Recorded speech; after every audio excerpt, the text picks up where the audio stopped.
upang matugunan ang mga kinakaharap na pagsubok ng mga guro at mag-aaral sa gitna ng kasalukuyang pandemya. Nagsanib tulong sina Congressman Charlie Cojuangco ng unang distrito ng Tarlac, DEPED Region 3 Regional Director Dr. May B. Eclar at Tarlac Schools Division Superintendent Dr. Ronaldo Pozon para sa isang napapanahong proyekto na tinaguriang Project Shine, Aral TarlakHenyo. Ang mga mag-aaral ng Grade 4 at Grade 5, ganon din ang Grades 8 and 9 sa buong probinsya ng Tarlac, kasalukuyang sumasailalim sa radio-based instruction. Katuwang ang himpilang DZTZ 828 kHz AM at RTV Tarlac, Channel 26. Ang Tarlac po nangunguna po ngayon pagdating po sa radio-based instruction. Marami pong humahanga sa atin. I'm very happy this station, itong DCTC, could reach the whole of Region 3. Hindi natin alam, we are contributing. We are creating a very big dent in the history of Philippine education. And I am proud. I am here in Tarlac. This is the noble cause of education in which you and I, without you knowing it, we are bound to do.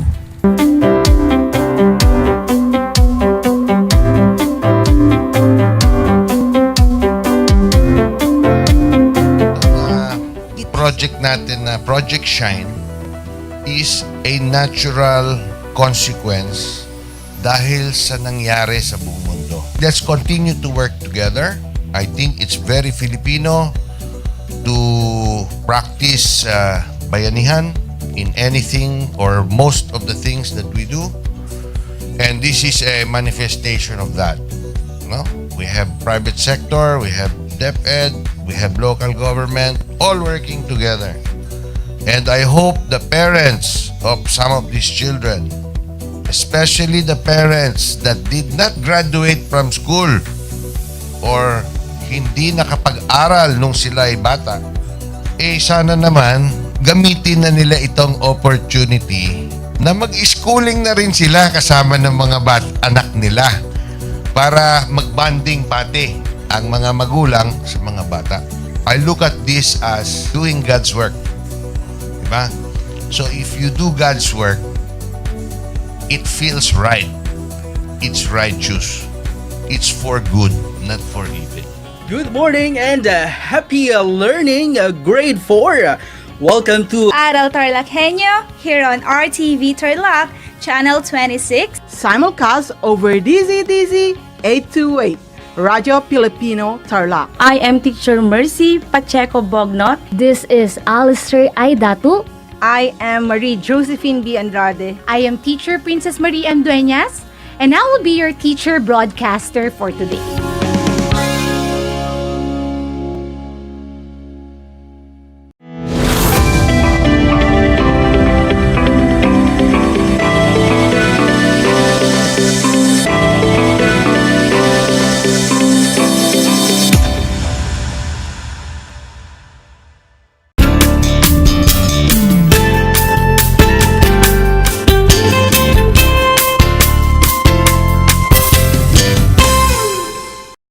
Good afternoon, grade 8 learners. You are tuned in to the radio or TV station committed to serving quality education in the comfort of your home. Welcome to Aral TarlakHenyo here on RTV Tarlac, Channel 26, simulcast over Radio Filipino DCTC 828 and streamed live on Facebook page and YouTube channel of RTV Tarlac, Channel 26. I am Jeremiah N. Gaputan, your teacher broadcaster for today, broadcasting remotely here in Victoria, Tarlac. Join me for another 25 minutes of fun and learning in English, grade 8. In the previous episodes, you were able to identify and use additional signals for words that indicate coherence. This afternoon, we will unfold and learn a new lesson in English 8, so find a comfortable place while listening and watching. Before we start, please get your pen, a clean sheet of paper, and your learning activity sheet, which has the fifth learning competency entitled Use a range of verbs, adjectives, and adverbs to convey emotional response or reaction to an issue to persuade. At the end of this lesson, you are expected to learn the following objectives. Number 1, identify the verbs used in conveying emotional response or reaction to an issue to persuade. Number 2, use appropriate verbs in sentences in conveying emotional response or reaction to an issue to persuade. And number 3, write a paragraph using appropriate verbs to convey emotional response or reaction to an issue to persuade. Let us now have a walkthrough on the parts of your learning activity sheet. You may scan the pages as we go over them one by one. For activity number 1, it is entitled, Let us take note. Activity number 2 is entitled, Let us apply. And lastly, activity 3 is entitled, Let us strengthen. Are you ready, grade 8 students? I sense your eagerness to learn, so let's start by answering activity number 1. Let us take note. Let us read the direction first. Arrange the letters below to form the word sentence. Write your answer on a separate sheet of paper. And for those who are watching live on Facebook and YouTube, you may also join us on our activity by typing your answers in the comment box. Let's start. Number 1. Young people blank share their problems to their parents. Your hint words or letters LOUCD. Please arrange these letters to form the word. Have you arranged the letters correctly? If you write could for number 1, you got it right. Let's proceed. Number 2. Family members blank always inspired with one another. Your hint is AER. Number 2 is a 3-letter word. And the correct answer for number 2 is R. Exactly. Number 3. You blank seek advice from a guidance counselor if you are anxious. Your hint is SOULHD. Guess the jumbled letters. The correct answer for number 3 is very good. It should be should.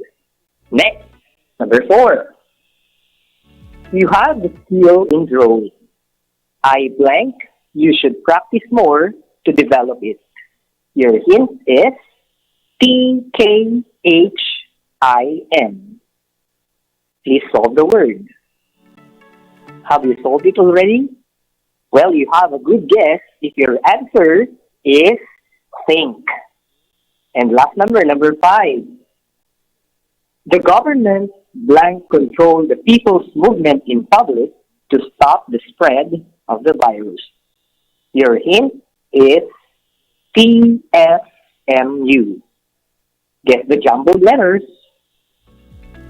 What is the correct answer? The correct answer for number 5 is must. Alright, dear students, were you able to solve all the missing words?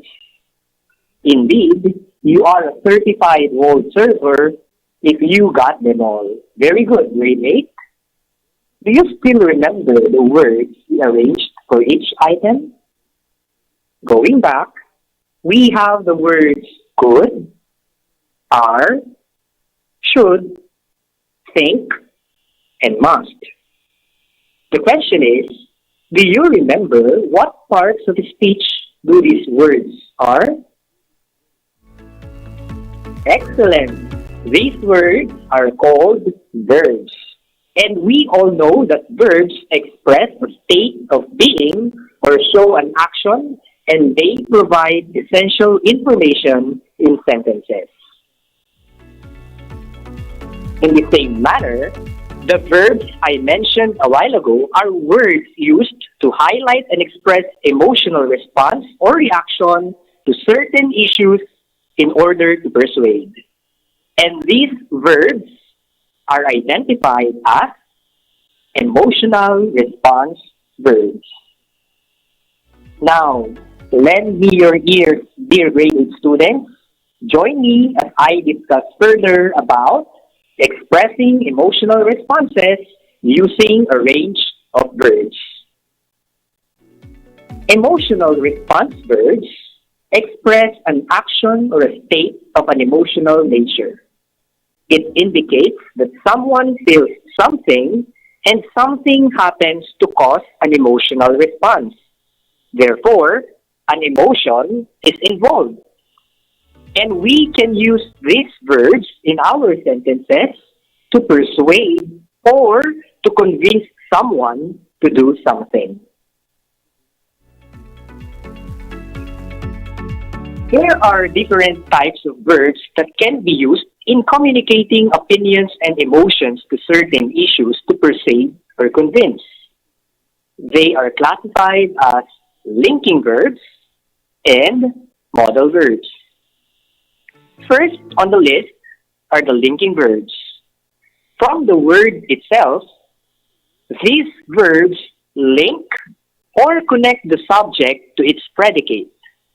The predicate states or tells information about the subject, which could be an emotion or a description. The words you see on your screen are examples of linking verbs that communicate emotions and reactions. These verbs are is, are, was, where, and verbs which can both show action or link ideas like appreciate, believe, feel, know, love, seem, think, deny, doubt, dislike, disagree, and want. Now, to further understand, dear students, let us take a look at the following examples on how the linking verbs function in the sentences. Number 1, I am afraid that you will get sick. Besides that, we are still under ECQ. In this sentence, the verb is used to express an emotion of the speaker that he is afraid on the possibility of a person getting sick. Remember, dear students, stating feelings helps in persuading or convincing someone. Number 2, unfortunately, with this pandemic, I think you better stay home. Which verb is used? The verb think. And in this sentence, it is used to state the strong belief of the speaker towards the existing fact about pandemic. Remember, dear students, that stating a belief with a strong point is a way in convincing someone in order to act. Now, let's proceed to the third example. No, John, I strongly disagree. You should follow what I tell you. In this sentence, take note that the verb disagree states the choice or the stand of the speaker on a particular issue. Take note, students, that emphasizing a stand is a good way in influencing someone to agree with your idea. Now, for the last example, number 4. Nanay, I want to go outside. I really miss playing with my friends. The verb want in this sentence states the desire and the longing of the speaker to go outside. Remember, students, that expressing a desire and longing is a way to tell someone what you would like to do and what you would like to happen. Well, aside from these linking verbs, we may also use modal verbs to express emotional response or reaction to certain issues to persuade. Are you familiar of the modal verbs? Let us discuss. Modal verbs are helping verbs with a special function. These are verbs that may express suggestion or recommendation, which is also one effective way to convince or persuade someone to feel, and not just feel, but also do something. And the words you see on the screen are examples of modal verbs that communicate emotions and reactions. These verbs are could, should, ought to, had better, and must. And they are arranged from the weakest to strongest in terms of expressing suggestion or recommendation. Now let us clarify the function of each modal verb. Number one, could. Could is used to give a suggestion which a person may or may not follow. Now look at the example. In our example, I suggest you play with your brother and sister, or you could join me pray for your tatay's safety.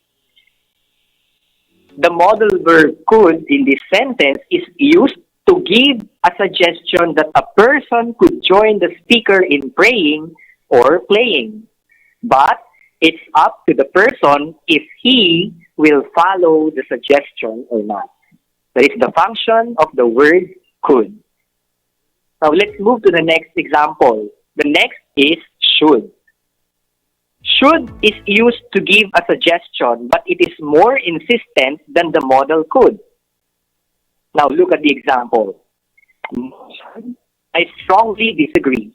You should follow what I tell you.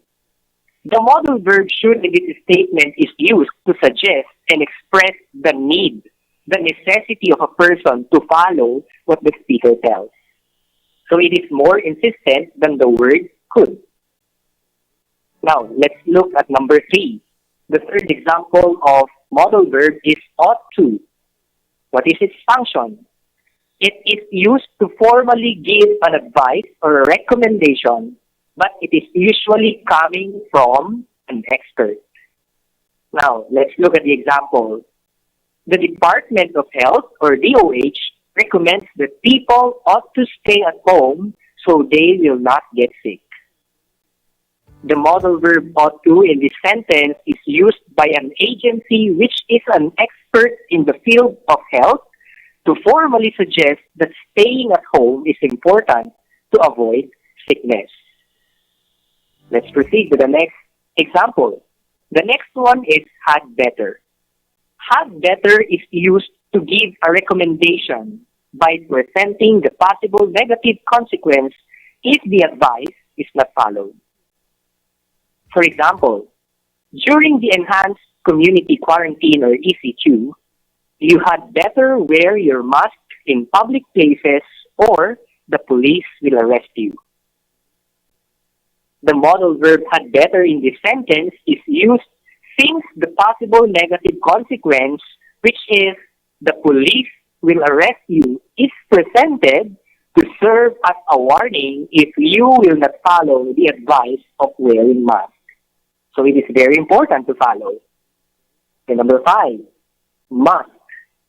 Must is the strongest among these modals, and it is used to show a strong obligation that needs to be followed. Therefore, it is a requirement. For example, the government must control the people's movement in public to stop the spread of the virus.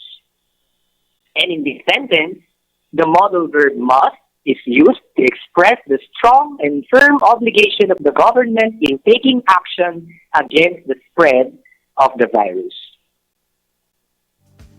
From these examples, the speakers truly express their emotions and reactions to the listeners or the persons involved to convince them to act using linking verbs and modal verbs. Now that you have the ideas about the verbs that express emotional response or reaction to certain issues to persuade, let's try to find out how well you understood our lesson as we apply these concepts we discussed. Let us have another activity. Please get your activity sheet, your pen, and a clean sheet of paper again, And let us continue answering activity number 2. Let us apply. This activity is divided into 2. And for activity 2, letter A, here is our direction. Complete the following statements by providing the appropriate verbs found in the box. So you have the choices, and the choices on the box are, we have are, must, ought to, could, doubt, and had better. You may write your answers on a clean sheet of paper, and for our grade 8 viewers on Facebook and YouTube, you may also comment your answers. Number 1. It is recommended by health experts that a person blank sleep 8 hours a day. Now think of your answer or answer from the box. What is your answer, dear students? If you answered ought to for number 1, you are right. Because in this statement, it is recommended by an expert. So we must use the term ought to. Let's proceed. Number 2. You blank make use of your time at home by either doing gardening or cooking. What is your answer? Number 2, the answer is good. Good job. Because as what it is stated in the statement, it's up to you if you will follow the suggestion of gardening or cooking, or you may not follow it. So the answer is good. Number 3. Depression is seriously not a joke. People who are depressed blank seek a doctor's help. What is your answer for number 3? Did you choose must? If yes, you got it. Because this is a first necessity that when you are suffering from depression, you need to seek a doctor's help. Number 4. I blank everything that I do. Maybe I should start looking at the brighter side of things. Now choose your answer on the box. What is your answer? The correct answer for number 4 is, very good, it is doubt. Because the person is uncertain. Because he used the term maybe. So I doubt. Last number 5. You must avoid vices such as taking illegal drugs, drinking alcohol, and smoking, for they belong harmful to your health. Now, what is the answer? Did you write R? If yes, job well done, because it states it's filling on the possible effect of smoking. How's your score? If you got most or even all the correct answers, that's remarkable. But if not, you still have the chance on the next part. So keep going, grade 8. Let's proceed to activity 2B. Here is our direction. Complete the idea of the paragraph by providing the appropriate verbs found in the box. The choices in the box are ought to, is, should, feel, and must.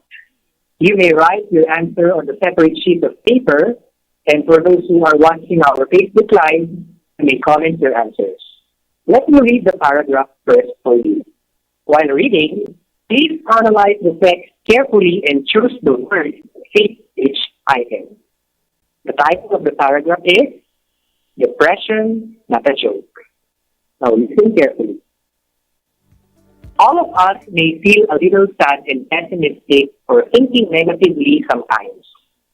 However, if we blank these emotions all the time, it's blank not anymore simple sadness. It is already a sign of depression. Depression blank be taken seriously since it can lead to suicide. What should we do if we see the above symptoms in our family? It is best that we help them seek professional help. Medical professionals suggests that a depressed person blank see a psychiatrist.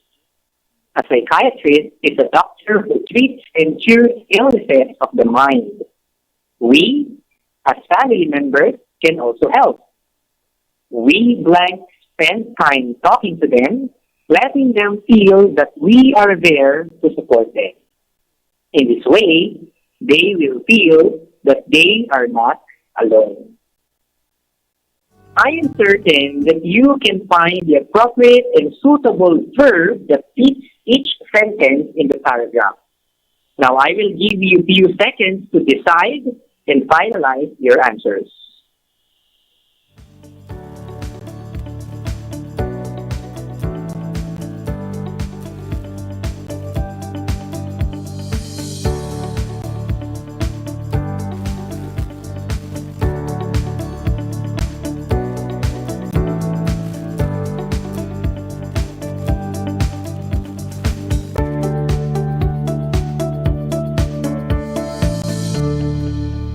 All right.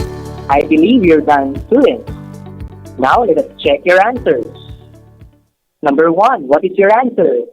The answer for number 1 is feel. So the statement is, however, if we feel these emotions all the time. Okay, let's proceed. Number 2, the answer is will. So the statement is, it is not anymore a simple sadness. Now, let's proceed to number 3. What is your answer for number 3? The answer for number 3 is must. So the statement says, depression must be taken seriously since it can lead to suicide. Now, let's proceed to number 4. The answer for number 4 is ought to. Medical professionals suggest that a depressed person ought to see a psychiatrist. And finally, number 5, the correct answer is should. So the statement is, we should spend time talking to them. Now, this short paragraph is very meaningful, for it doesn't just inform about what depression is and how serious it is for those who experience it. It also suggests possible ways to cope and overcome this mental health issue, and with the use of verbs, we are convinced to follow the suggestions. This is how powerful verbs are when used in sentences. Now, how is your score, dear students? Were you able to supply the suitable words in each item? Whatever your scores are, I commend you for your active participation in all our activities. Job well done, learners. And for those who got low scores, you may save the best for the last activity. Our last activity, activity number 3, is entitled, Let Us Strengthen. And for the direction, read the text entitled Health Awareness on your activity sheet and analyze the presented scenario in the text. Then after reading afterwards, answer the given question by completing the paragraph. The beginning sentence of the paragraph is already done for you. Make sure that you will apply all your learnings for today by using emotional response verbs in writing your stand or paragraph. Also, a rubric is given as your guide in writing your paragraph. You will be graded based on your ideas, usage of appropriate verbs, and how well you constructed your sentences. But don't worry, dear students, for this activity will serve as your assignment, and you may do this after this episode. Another meaningful learning experience is about to end. In the next episode, you will learn more on the continuation of this lesson, which focuses on the use of adjectives and adverbs to convey emotional response or reaction to an issue to persuade. If you have concerns about our lesson, Feel free to comment down your questions on the Facebook Live or YouTube channel of RTV Tarlac Channel 26, or you may directly contact your English teacher. Rest assured that we will answer your questions right after this episode, and we are more than happy to respond. Again, this has been your English teacher broadcaster, Sir Jeremiah, reminding everyone to keep safe while enjoying the rest of the day. Until next time.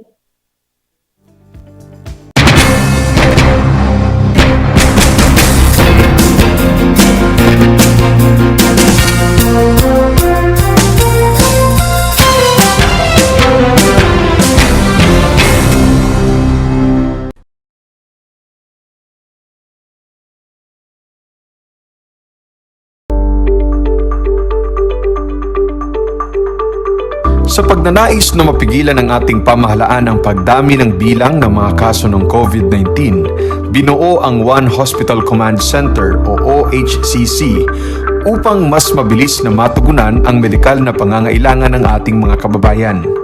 Bukas ang OHCC 24 oras araw-araw. Tumawag lamang sa mga hotline nito sa 0919-977-3333 o 0915-777-7777 o 02-886-50500. Maaari ring i-download ang Pure Force Citizens app sa Android o iOS upang mabilis na matugunan ang sinumang nangangailangan. Layon din ng OHCC na maiwasang mapuno ang kapasidad ng bawat ospital. Kaya't kung ikaw ay kinakailangang tumawag sa OHCC, mabibigyan ka ng libreng preliminary consultation. Para sa mga nangangailangan ng emergency quick response, makikipag-ugnayan ang OHCC sa DOH Bed Tracker at sa mga ospital upang makahanap agad ng pinakamalapit na bakanteng ospital. Ang transportasyon o ambulansya naman ng ospital na inirefer ng OHCC sa pasyente ang siyang susundo sa bahay nito. Kaya't kapag ikaw ay nakakaranas ng anumang sintomas ng COVID-19 o nangangailangan ng agarang tulong medikal, tumawag lamang sa OHCC at handa silang tumulong sa lahat ng oras.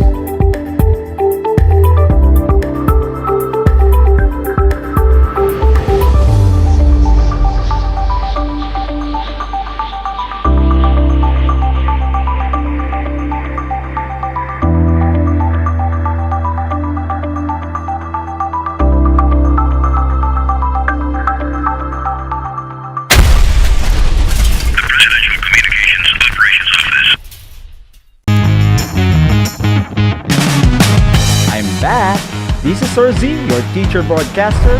Magandang araw mga kapantas!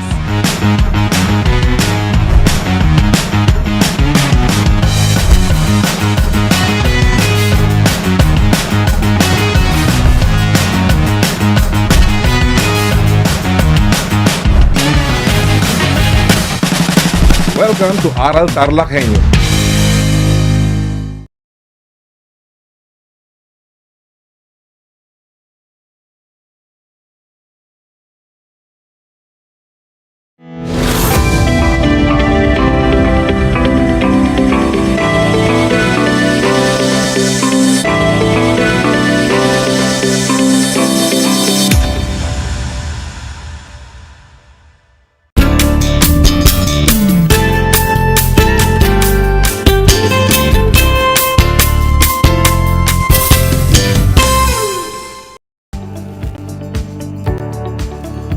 Welcome sa ating Aral TarlakHenyo sa Schools Division of Tarlac Province, sa RTV Tarlac Channel 26, sa DZTC Radio Filipino Tarlac.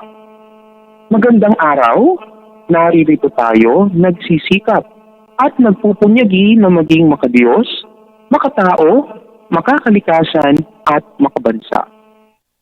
Kumusta kayo mga dinigilo kong mag-aaral? Ang aking pagbati at paghanga sa inyong masidhing pagpupunyagi sa patuloy na pag-aaral sa himpapawid upang matuto sa kabila ng hamon ng pagkakataon ang COVID-19 pandemic. Ako, Ang inyong guro sa Araling Panlipunan Grade 8, si Ginoong Michael Frances P. Rocha, upang samahan at gabayan kayong maunawaan ang nilalaman ng ating aralin na sinaunang kabihasnan sa daigdig. Sa lahat po ng mga magulang at mag-aaral sa ikawalong baitang na kasalukuyang nakasubaybay sa ating live broadcast, kung kayo po ay may katanungan o nais linawin tungkol sa ating paksa ngayong araw, ay maaari kayong mag-text sa ating numero na 0915-358-8291. Kaya, text na. Mga giliw kong mag-aaral, ipinapaalala kong muli ang ating kasunduan bago simulan ang ating talakayan. Una, siguraduhin na kayo ay nasa komportabling lugar habang nakasubaybay sa Aral TarlakHenyo. Pangalawa, ihanda ang inyong CP o ang inyong module, papel, ballpen na gagamitin sa ating pag-aaral. At panghuli, iwasan ang paggawa ng ibang bagay at ituon ang sarili sa paksang tatalakayin. Batid ko na kayang-kaya niyong gawin yan. Sa puntong ito, natin ang huling paksang tinalakay. Ano ang natutunan mo tungkol sa sinaunang kabihasnan ng Mesopotamia? Batay sa politika, ekonomiya, kultura, relihiyon, paniniwala at lipunan. Ang Mesopotamia ay itinuturing na lunduyan ng kabihasnan sapagkat ito ang pinag-usbungan ng mga kauna-unahang lungsod sa daigdig. Ang ating natalakay na leksyon mula sa kabihasnang Mesopotamia ay talaga namang nakakabighani. Talaga namang nakakamangha at nakakahanga ang kanilang invensyon at inobasyon sa sinaunang pamumuhay na hanggang sa kasalukuyan ay nagagamit pa rin natin ang mga ito. Walang duda na ang sinaunang kabihasnan ng Mesopotamia ang lunduyan ng sibilisasyon. Ngayon, ay handa na ba kayong sa ating bagong aralin? Game na ba kayong mag-aral at matuto? Maglalakbay tayo sa nakaraan. Tatahakin natin ang landas ng mga sinuunang tao na nakapagtatag ng maunlad na pamayanan at nakapagpaguyod sa mga sinaunang kabihasnan ng Indus. Dito lamang sa ating Aral TarlakHenyo. Bago tayo dumako sa ating pagtatalakay ng panibagong aralin, ay magkakaroon muna tayo ng isang simpleng gawain. Napakadali lamang ng gawain ito at tiyak na matutuwa kayo. Handa na ba kayo? Ang tanging gagawin niyo lamang ay punan ang mga nawawalang titik para mabuo ang salita. Ang mga nabuo na mga salita ay makatutulong sa pag-unawa sa ating aralin sa araw na ito. Para sa unang bilang, narito ang inyong bubuuing mga salita. Kung ang sagot mo ay Indus River, magaling. Para naman sa ikalawang bilang, narito ang iyong bubuuing salita. Kung ang sagot mo ay Vedic, very good. Para sa ikatlong bilang, narito ang bubuuin mong salita. Kung ang sagot mo ay untouchable, magaling. At para naman sa ikaapat na bilang, narito ang bubuuin mong salita. Kung ang iyong sinagot ay Brahmin, napakagaling talaga. At para naman sa ikalimang bilang, Narito ang iyong bubuuing salita.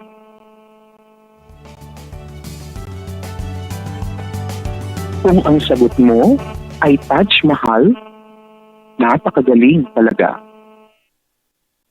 Kayo ay nakabuo ng mga salitang magpapaunawa sa ating paksang aralin sa araw na ito. Ano nga ba ang kinalaman ng mga sumusunod na salita sa talakayan natin sa araw na ito? Ang mga nabanggit na salita ay mga salitang ating matatalakay sa paksang ang kabihas ng Indus sa Timog Asya. Sa rehiyong Timog Asya nagsimula ang kabihas ng Indus na nakasentro sa mga lambat ilog ng Ilog Indus. Sa bahaging ito umunlad ang kambal na lungsod ng kabihas ng Indus, ang mga lungsod ng Harappa at Mohenjo-daro.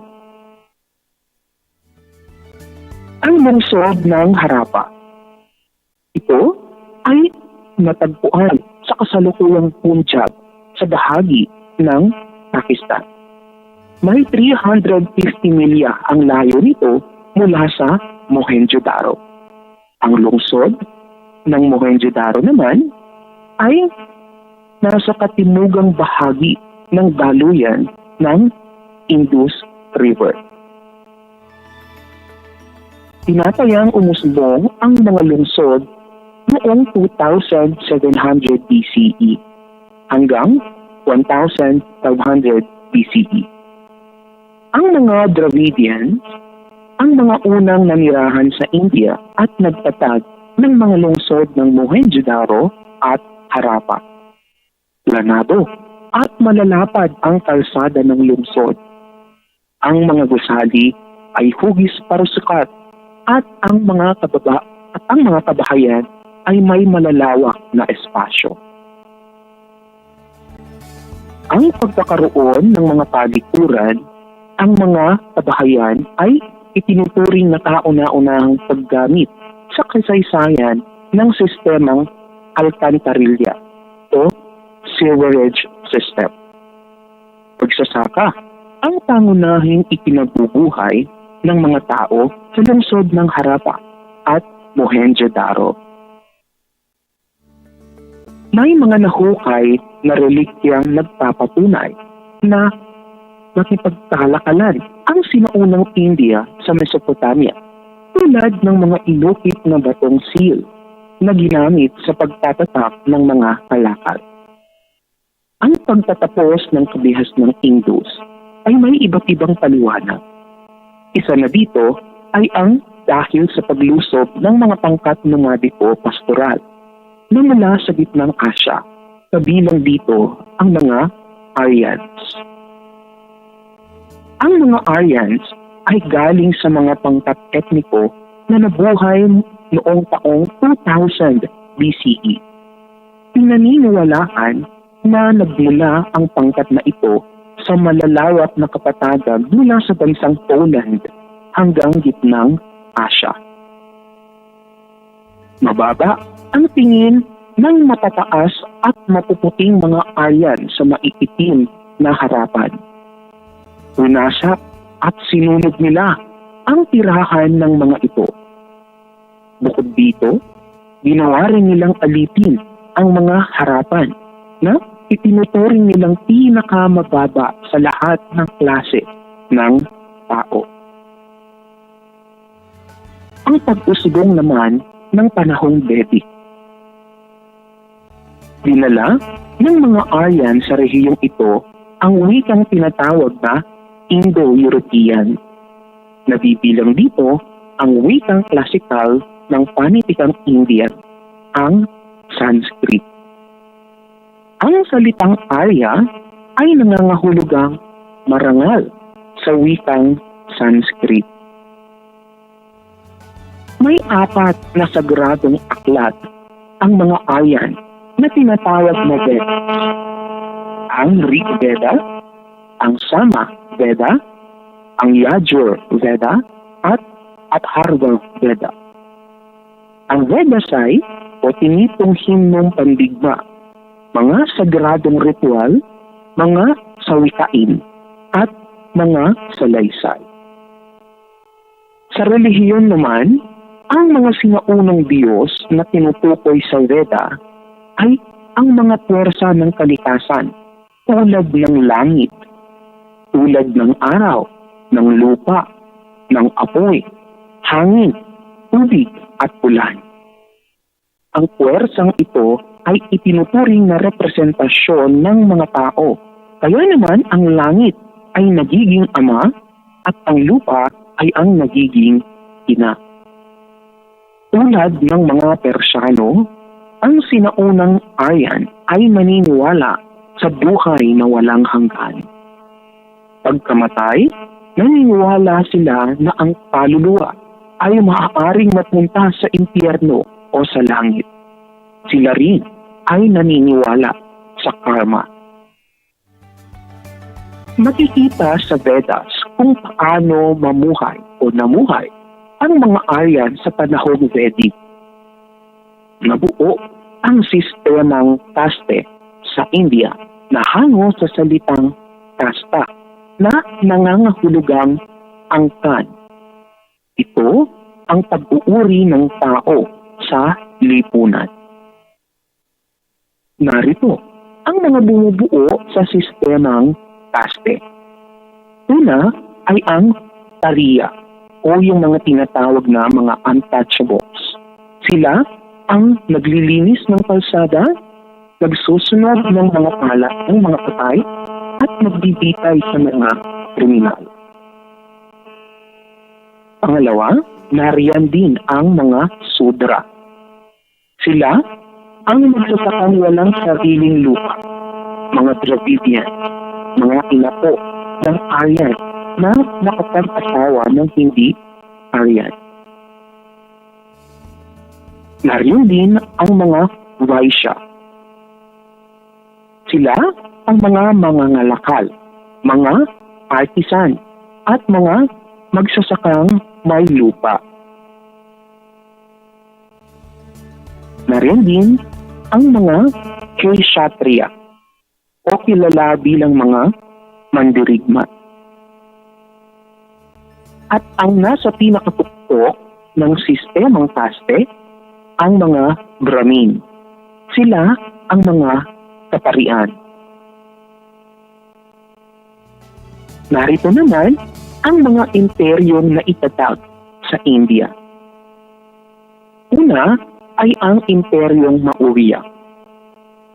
Noong 322 BCE, nakontrol ni Chandragupta Maurya ang dating kaharian ng Magadha at naitatag ang imperyong Maurya na ang kabisera ay nanatili sa Pataliputra.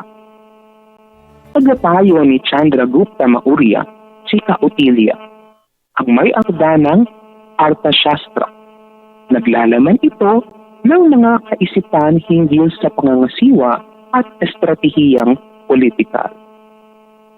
Ang imperyo ay pinamunuan din ni Ashoka o Asoka, ang kinikilalang pinakamahusay na pinuno ng Maurya at isa sa pinakamahuhusay na pinuno sa kasaysayan ng daigdig.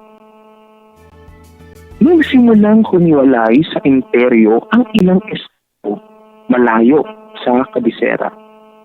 Sa pagtatag ng imperyong Maurya noong 2nd siglo, nagtagisan ang kapangyarihan ang mga estado ng India. Sa sumunod na 5 siglo, ang hilaga at dip ng India ay nahati sa maliliit na kaharian at estado. Pangalawa, sa mga imperyong naitatag sa India ay ang imperyong Gupta. Ang imperyong Gupta ay itinatag ni Chandragupta I.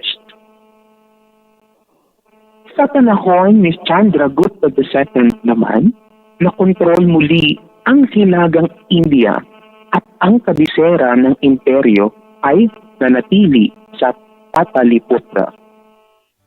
Itinuturing itong panahong klasikal ng India.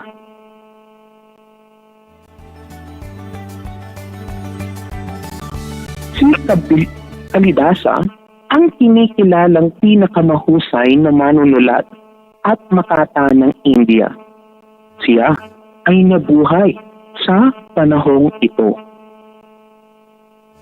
Naging maunlad din ang mga larangan ng panitikan, ng sining, ng agham, astronomiya, matematika, at siruhiya o ang surgery. Sa pagsapit ng ika-6 na siglo, nagsimulang pumina at bumagsak ang Gupta sa kamay ng panibagong mananako ang mga White Kun na maaaring mga Iranian o mga Turk na nagmula sa gitnang Asya. Ikatlo naman sa mga imperyong naitatag sa India ay ang imperyong Mughal. Itinatag ang Mughal nang masakop ni Babur ang hilagang India at Delhi noong 1526. Narating ng imperyo ang tugatog ng kapangyarihan sa ilalim naman ni Akbar na namuno sa kabuuan ng hilagang India mula 1556 hanggang 1605.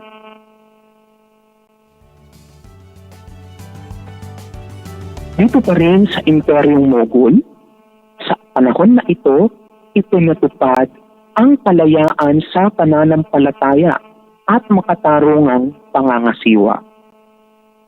Ilan pang mga magagaling na pinuno ang humalili kay Akbar. Narito si Shah Jahan na siyang nagpatayo sa tanyag na Taj Mahal.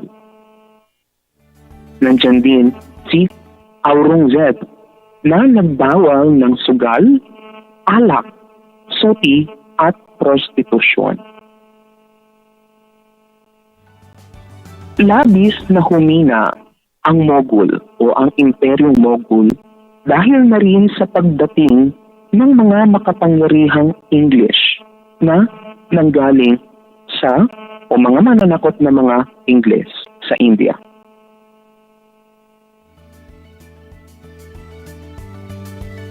Mga ginigilo kong mag-aral, ngayon ay oras na para pasahin o sukatin ang inyong kaalaman ukol sa ating paksang tinalakay. Ihanda na ang inyong sagutang papel at ballpen para sa gawain. Isulat ang inyong pangalan, antas, pangkat, at petsa ngayong araw. Kailangan niyo lamang isa-isahin ang mga sagot sa ating katanungan. Handa na ba kayo sa ating gawain? Mukhang handa na nga kayo. Kung gayon, ay pakinggang mabuti ang panuto at ang mga tanong na ating babasahin at isulat ninyo ang mga tamang sagot sa inyong mga sagutang papel. Para sa panuto ng ating gawain, basahing mabuti ang bawat tanong. Piliin ang titik ng wastong sagot at isulat ito sa inyong sagutang papel. Handa na ang lahat? Tayo ay magsisimula na. Para sa unang bilang, alin sa sumusunod ang hango sa salitang trasta na nangangahulugang angkan? A. Kaste. B. Sudra. C. Veda. D. Vaishya. Kung ang sagot mo ay letter A, kaste, magaling. Para naman sa ikalawang bilang, anong bahagi ng rehiyon sumibol ang karamihan sa mga sinaunang sibilisasyon sa daigdig? A. Lambak ilog. B. Tabing dagat. C. Kabundukan. D. Kapatagan. Kung ang iyong sagot ay letter A, lambak ilog, tama ka. Para sa pangatlong bilang, alin sa sumusunod ang grupo ng taong pinaniniwala ang unang nanirahan sa India at nagtatag ng mga lungsod ng Mohenjo-daro at Harappa? A. Dravidian. B. Maria. C. Aryan. Or letter D. Hittite. Ang tamang sagot ay letter A. At kung A ang inyong tamang sagot, very good, kayo doon. Para sa pang-apat na bilang, alin sa sumusunod ang hindi kabilang sa sistemang kaste ng Hindu? A. Brahmin. B. Arya. C. Visaya. D. Sudra. Ang sagot ay letter C. Visaya. Dahil ito o ang kabilang sa sistemang kaste ay Vaishya. Okay? Para sa panghuling bilang, ikalimang bilang, ano ang tumutukoy sa maunlad na pamayanan at mataas na antas ng kulturang kinakitaan ng organisadong pamahalaan, kabuhayan, relihiyon, mataas na antas ng teknolohiya at may sistema ng pagsulat? A. Imperyo. B. Kabihasnan. C. Kalinangan. D. Lungsod. Ang sagot ay letter B. Kabihasnan. Nakakuha ba kayo ng mataas na score sa inyong gawain? Magaling! At para sa mga hindi nakakuha, ay huwag mag-alala, bagkus ay bumawi sa susunod nating episode. Kasama kami ang inyong mga guro sa Araling Panlipunan Grade 8 bilang inyong mga gabay. Batid namin, kayang-kaya nyo ang mga iyan. Isang bahagi ng ating leksyon ang ating natapos talakayin. Upang magkaroon ng ideya sa susunod na paksa, basahin ninyo ang Module 5, pahina 9 hanggang 10, ang kabihas ng Chino, para maging handa kayo sa susunod nating leksyon.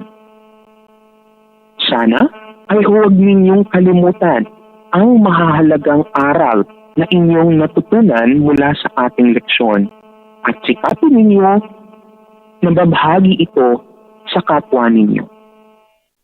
Inaasahan ko na kayo'y natuto sa ating talakayan sa araw na ito.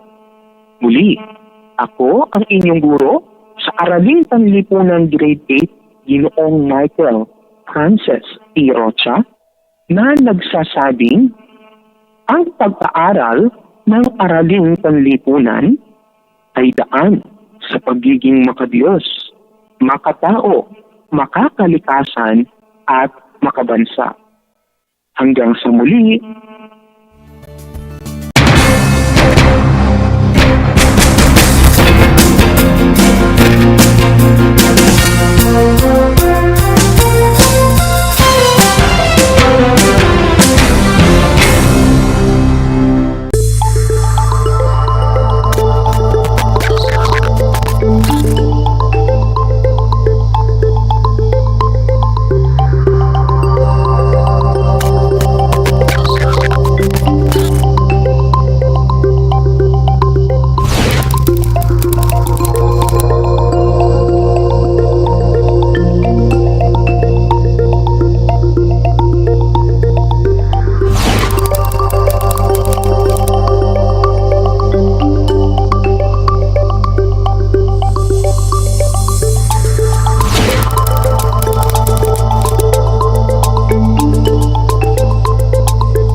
Alam niyo ba na ang kinikilalang Guinness Book of World Records holder bilang pinakamaliit na commercially harvested fish ay isang sinarapan?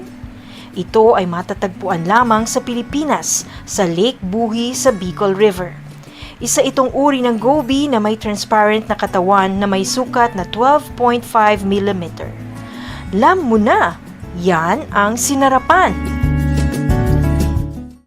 Kumusta mga giliw kong tagapakinig? Nagbabalik ang inyong paaralang panghimpapawid, Aral TarlakHenyo, sa RTV Tarlac, Channel 26, at sa bayang naririnig sa DZTC 828, Radyo Pilipino Tarlac. Tayo rin ay napapanood sa FB Live ng RTV Tarlac Channel 26. Sumasahimpapawid mula sa bayan ng Pura Tarlac, mula sa bayan ng San Clemente, mula rito sa Puro Elementary School, Pura Tarlac, sa bayan ng Kapas Tarlac. Ako, ang inyong guro, na maghahatid sa inyo ng makabuluhang pagtalakay sa ating aralin.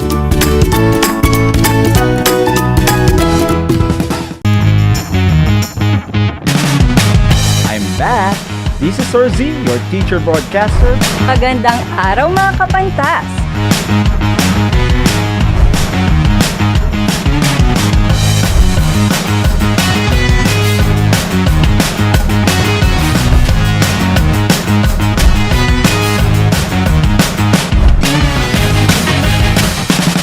Welcome to Aral TarlakHenyo.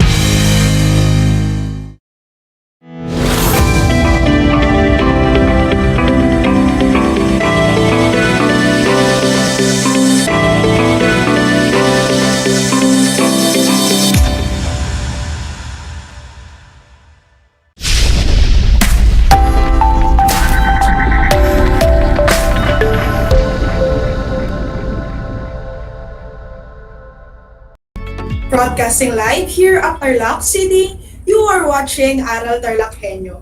Here on RTV Tarlac, Channel 26, simulcast over DCTC, 828, Radyo Pilipino Tarlac, and Facebook Live. For those who are subscribed in Converge Cable, you can also watch this episode on Channel 100. Magandang buhay, grade 8 learners! This is your teacher broadcaster for MAPE 8, Miss Erica Joy Cardona. Join me for 25 minutes of meaningful learning experience on air.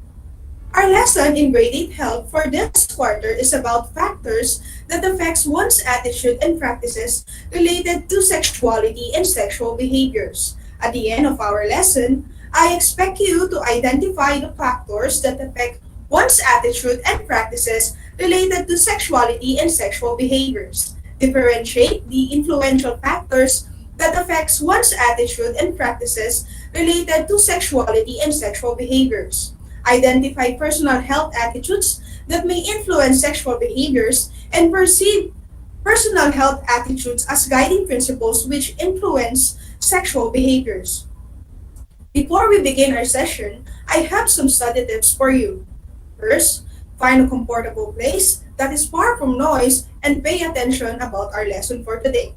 Next, bring with you your pen, extra paper, and learning activity sheet for Health Day 2. Lastly, avoid posting unnecessary comments and stickers in our Facebook comment box that are not related to the lesson. If you have any questions or clarification, feel free to send us your message to the comment section in our Facebook page, or you may ask your MAPE teacher. I guess you are all set for this fun-filled, informative lesson about factors that influence sexual behaviors and standards. But before that, let us see if you still remember the previous lesson. Kindly get your pen and activity sheet and let us answer activity number 1. You can comment down your answers in our Facebook page. Are you ready? Let me read to you the directions for this activity. Write the letter of the correct answer in your activity notebook. For the first item, it is the total expression of an individual's self-concept. A. Androgyny. B. Gender. C. Sex. Or letter D. Sexuality. What is your answer? If your answer is letter D, sexuality, you are correct. Item number 2. It refers to biological basis of being male or female. A. Gender. B. Human sexuality, C. Gender equality, or letter D. Sex? What do you think is the correct answer? The correct answer is letter D. Sex. Good job. Item number 3. What do you call the set of activities that society considers as appropriate for men and women? A. Gender role, B. Gender equality, C. Gender identity, or letter D. Gender sensitivity? What do you think is the correct answer? The correct answer is A. Gender role. Very good. Item number 4. Which dimension of human sexuality that refers to your look as a man or woman? A. Physical self, B. Social self, C. Emotional self, or letter D. Mental self? What is your answer? The correct answer is A. Physical self. Great. Last item number 5. Which dimension of human sexuality that refers to valuing relationship? A. Social self, B. Ethical self, C. Emotional self, or letter D. Mental self? The correct answer is B. Ethical self. Very good. How well did you perform in the first activity? Kindly type your scores in the comment box. If you got all 5 items correct, that is excellent. For those who got 3 to 4, very good. For those who got lower than 3, don't be sad. You may always go back and watch the previous episode for reference. Now, to start our lesson for today, let's have some free assessment to check your knowledge about our topic. The directions are simple. You will just write the letter of the correct answer on your notebook. Are you ready? Item number 1. It is a factor that plays a significant role in our lives as we regularly watch television, listen to radio, search the internet, read newspaper, etc.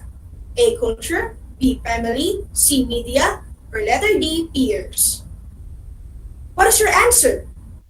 Very good. It is letter C. Media. Item number 2. It is a factor of sexual behavior and sexuality that oftentimes determine your own values.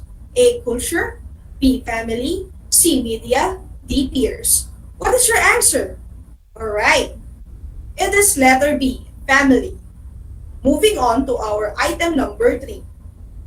It refers to the norms and standards set by society that could affect your values regarding sexuality. A. Culture, B. Family, C. Media, or letter D. Peers? What is your answer? That's right. It is letter A. Culture. Item number 4. People you meet in school that can also have a significant impact on your views on human sexuality. A. Culture, B. Family, C. Media, or letter D. Peers? What is your answer? Correct. The answer is letter D. Peers. Last item number 5. It is a way in which we experience and express ourselves as as sexual beings. A. Human sexuality, B. Sexuality, C. Sexual attitudes, or letter D. Sexual behavior? What is your answer? Very good. The correct answer is letter A. Human sexuality. Did you get all the correct answers? If you got 5, you are well informed about factors that influence sexual behavior and standards. If you got 4 to 3, I'm sure you will gain a lot more about our today's lesson. If your score is lower than 3, it's okay. I am here to enlighten you more about the topic for today. Let's keep the ball rolling and let's discuss about factors affecting attitudes and practices regarding sexuality and sexual behaviors. Your sexuality is naturally driven within yourself from birth, but there are factors that affect your points of view and practices in relation to your sexual manners. First factor is family. It is a factor that oftentimes determines your family values. Family, especially the parents, are usually the first mentor of your sexual identity. They teach you about love, kindness, and humility. Family's relationship lays on the foundation of your personality, life options, and total behavior. It can also affect the strength of your social, physical, mental, and emotional health. Making a strong connection within your family is significant in nurturing yourself. Sa isang pag-aaral, napatunayan na ang pamilyang sabay-sabay sa pagkain sa hapagkainan, nagbabahagi ng mga kaalamang sa talakayan pampamilya, pagkakaroon ng positive attitude at magandang relasyon ng magulang sa kanyang mga anak ay may malaking factor sa development ng healthy sexual attitude ng isang kabataan sa kanyang paglaki.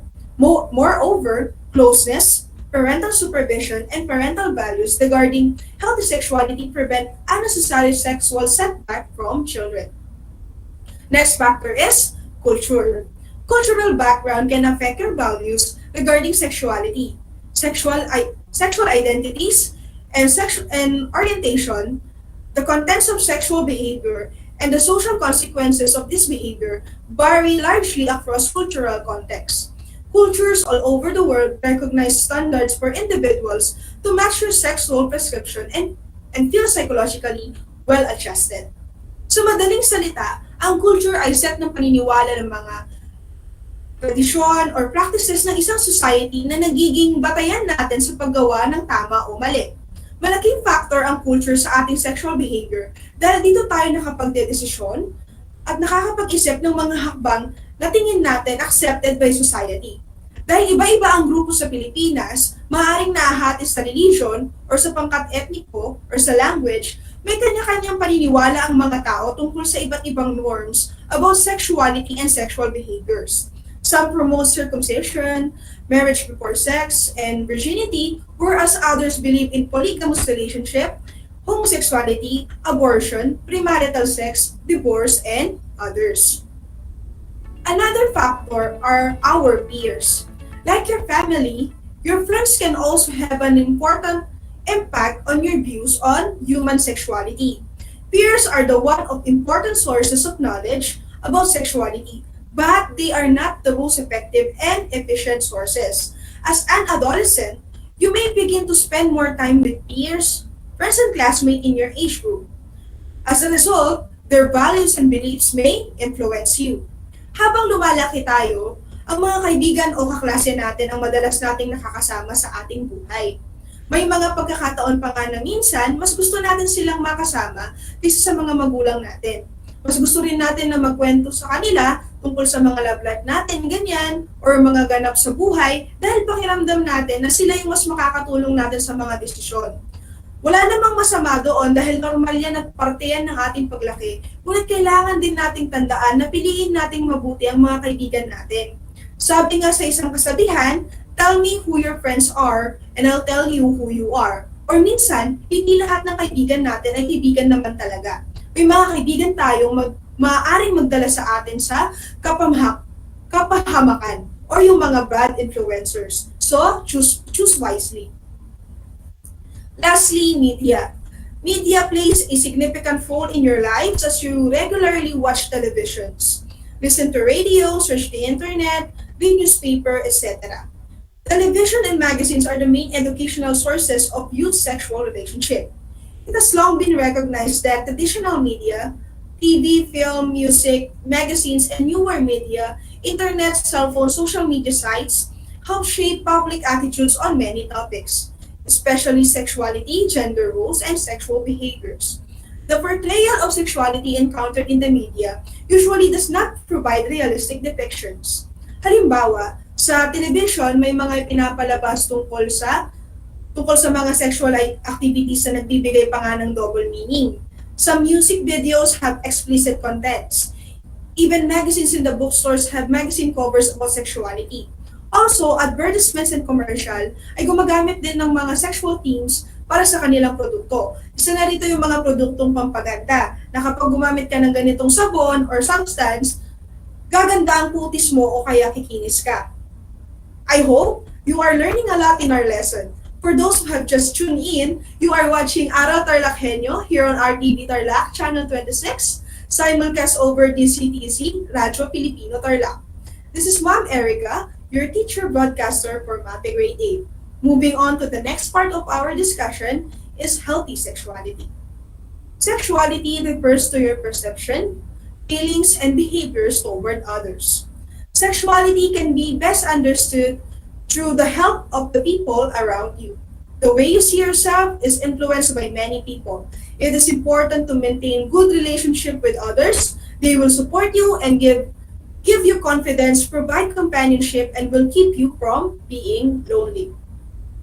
Healthy sexuality means it means taking high sense of responsibility for all your action since this can affect your decision making, self-esteem, and behavior. Healthy sexuality encompasses the following characteristic. First is self-love. Self-love is acceptance of yourself. Bago natin tanggapin o mahalin ng ibang tao, unang-una na kailangan nating matutunan ay mahalin ang ating sarili. Paano? Tanggapin natin ang ating sarili, mula sa pisikal na pangangatawan hanggang sa ating pag-uugali. Ito kasi ay basic necessity. Kapag na-appreciate natin mismo ang ating sarili, mas madali sa atin na magiging masaya sa sarili lang natin na hindi natin gaanong kailangan ang tulong or validation ng ibang tao. Next one is self-knowledge. Self-knowledge is understanding of your feelings and character.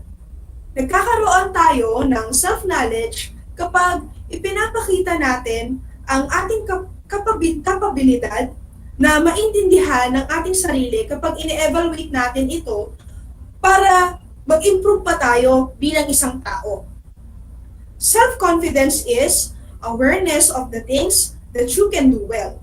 Self-confidence is an attitude about your skills and abilities. It means you accept and trust yourself and have a sense of control in your life. Self-respect means regard of yourself as a worthwhile person. When we say self-respect, we believe that we are good and worthy enough to be treated well. Halimbawa nito, kapag mayroon kang enough na respeto para sa sarili mo, hindi mo hinahayaan na pagsinungalingan ka ng ibang tao kasi deserve mo kung ano ang totoo at dapat tratuhin ka ng tama. Pero kailangan nating tandaan na ang respect ay ina-earn at hindi natin yan idinedemand sa ibang tao. Last is self-expression. Self-expression means showing individuality in expressing yourself as man or woman. Ina-express mo ang sarili mo sa pamamagitan ng pananamit mo, hairstyles, hobbies, or other activities that will best describe you regardless sa expectation ng ibang tao. Minsan may mga nakikita tayong mga babae na na-express ang kanilang sarili sa pagsusuot ng mga damit na panlalaki. At may mga instances din na nakakakita tayo ng mga ibang lalaki ang kasarian, ngunit nakapagsusuot ng damit na pambabae. Paano nila naaatin ang ganitong self-expression? Simply because they have the other healthy sexuality characteristics. If you possess all of these characteristics, it will be simpler for you to live happily without thinking other people's perspective and expectation about you. Being self-expressed means that people will see your spirit and true character. They will see the totality of who you are. Health attitudes that influence sexual behaviors. Attitudes are established way of thinking or feeling that are typically reflected in a person's behavior. For example, a positive attitude towards employing people with a disability. Attitude involve the interaction of beliefs, feelings, and values and a disposition to act in particular ways. Our attitudes help us to define how situations are seen as well as define what is expected in behavior towards a situation, person, or project. Sexual behavior standards. These are behaviors that have come to be accepted by the society. Gender and sexuality are two issues that affect your life as teenager. These two concepts have some of the greatest impact on how you view yourself and deal with other people, especially with the opposite sex. Sexual feelings are normal and healthy. Under sexual behavior standards, we have double standard of morality. It means boys and girls are given the impression of men being superior to women. Inasmuch as we would like to practice gender equality, the roles for human conduct and human appropriateness are not alike for both sexes as practiced in most areas in the Philippines. For example, Boys and men are permitted to stay out more and up to a later time than girls and women. Number 2, a philandering or immoral man is considered as demonstrating his manliness or pagkalalaki. A philandering or immoral woman is considered as cheap, bad, or masamang babae. Agree ba kayo dito sa mga practices na ito? Maaari ng iba sa inyo ay hindi, ang iba naman ay sumasang-ayon. If we would like to practice gender equality, like for situation number 2, we could change our perspective about cheating that it is not appropriate for both sexes. Sa situation number 1 naman, ang inyong desisyon ay may kinalaman tungkol sa inyong pamilya, paniniwala sa mga kaibigan na nakakaapekto sa inyo tungkol sa perspektibo ng pag-uwi ng madilim na. Kaya nasa sa ating sarili kung ito ba ay appropriate o hindi. Did you learn something today? Great! Let us have a short assessment regarding our lesson for today. Are you ready? Get your activity sheets and let's answer activity number 3. Supply the correct word to complete the statement. Choose the correct answer on the box. The words on the box are self-respect, character, acceptance, healthy sexuality, awareness, and individuality. Let's start. Item number 1. Blank encompasses the following characteristics: self-love, self-knowledge, self-confidence, self-respect, and self-expression. Again, blank encompasses the following characteristics: self-love, self-knowledge, self-confidence, self-respect, and self-expression. What is your answer?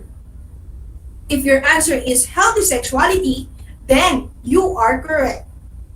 Number 2, self-love is blank of yourself. I will repeat, self-love is blank of yourself. What do you think is the correct answer? Very good. Acceptance. Number 3, self-knowledge is understanding your feeling and blank. Self-knowledge is understanding your feeling and blank. What is your answer? The correct answer is character. Number 4, self-confidence is the blank of the things that you can do well. Self-confidence is the blank of the things that you can do well. What is your answer? The correct answer is awareness. Last item, number 5. Blank is the regard of yourself as a worthwhile person. Blank is the regard for yourself as a worthwhile person. What is your answer? Good job. The correct answer is self-respect. This is just an easy assessment. Congratulations to those who got perfect scores. Comment down your scores in our Facebook page. Do not also forget to submit your scores to your MAPE teacher as per their instructions. For your performance task, on a piece of bond paper, write or draw your favorite quotations, adjectives that will best describe your personality and reveal your passions, favorite band, singer, or athletes. You may refer for this image as an example of your output. Use your creativity in doing this performance task. You can use also the rubrics that you can see on the screen or on your activity sheet as your guide in doing your gravity output. For advanced, that is 90 to 100%. For proficient, 85 to 89%. Approaching proficiency, 80 to 84%.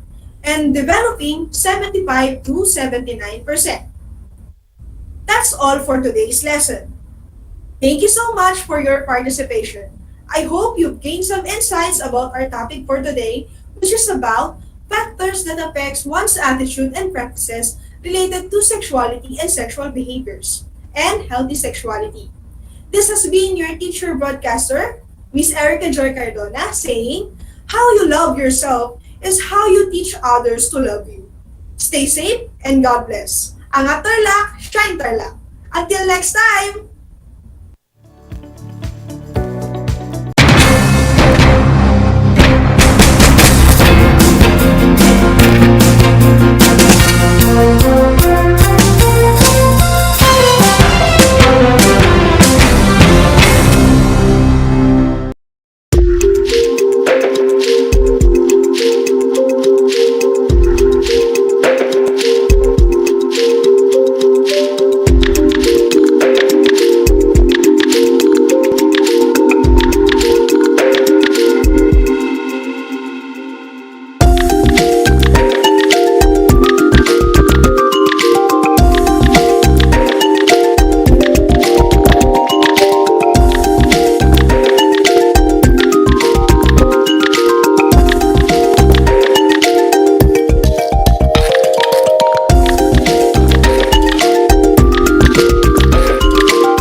Nais mo bang magpabakuna?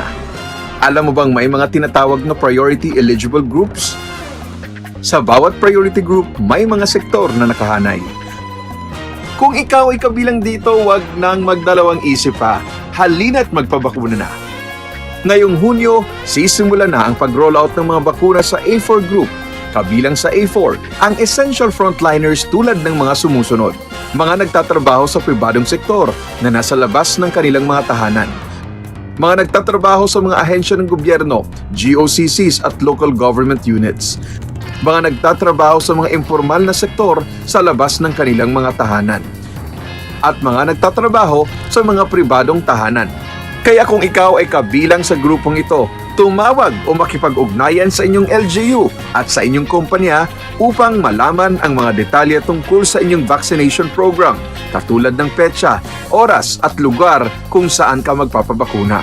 Humingi ng medical clearance sa inyong doktor kung ikaw ay may autoimmune disease, HIV, cancer, malignancy, dumaan sa organ transplant, kasalukuyang dumadaan sa steroid treatment o nakaratay sa higaan. Huwag kalimutan ang iyong proof of eligibility o mga dokumentong nagpapatunay na ikaw ay kasama sa priority group na ito. Huwag din kalimutang dalhin ang iyong government ID, pati na ang face mask, face shield, sanitizer at ballpen bago ang iyong vaccination. At paalala, pagkatapos ng pagbabakuna, huwag mag-atubiling magtanong na makaragdagang impormasyon tungkol sa bakuna na ginamit sa iyo. Hingin at itago ang contact information ng personnel na tatawagan kung sakaling ikaw ay makaramdam ng seryosong side effects. Huwag ring kalimutan ang vaccination card at alamin ang petsa ng iyong second dose ng pagbabakuna. Higit sa lahat, ugaliin pa ring sundin ang minimum public health standards tulad ng wastong paghuhugas ng kamay, pagpapanatili ng safe physical distancing at pagsusuot ng face mask at face shield. Ano pang hinihintay mo? Tara na sa Vida Vaccination!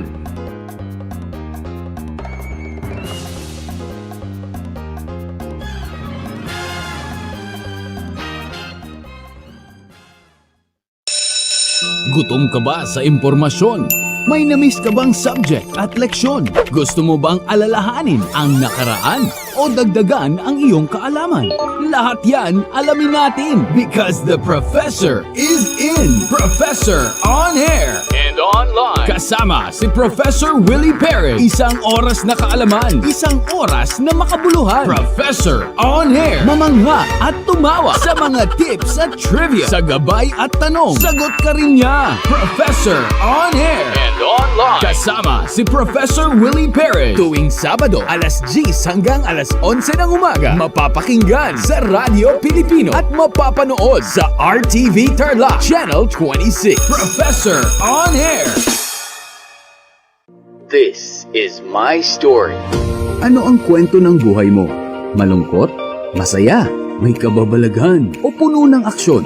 Ang bawat kwento ng kapwa nating Pilipino ay mahalaga. This is my story. Sama-sama nating ibahagi ito upang magbigay aral at inspirasyon sa ating lahat. This is my story. This is my story. Hosted by Mitch Desunia. Tuwing Sabado, alas 3 hanggang alas 4 ng hapon. Mapapakinggan dito sa Radyo Pilipino at mapapanood sa RTV Tarlac Channel 26.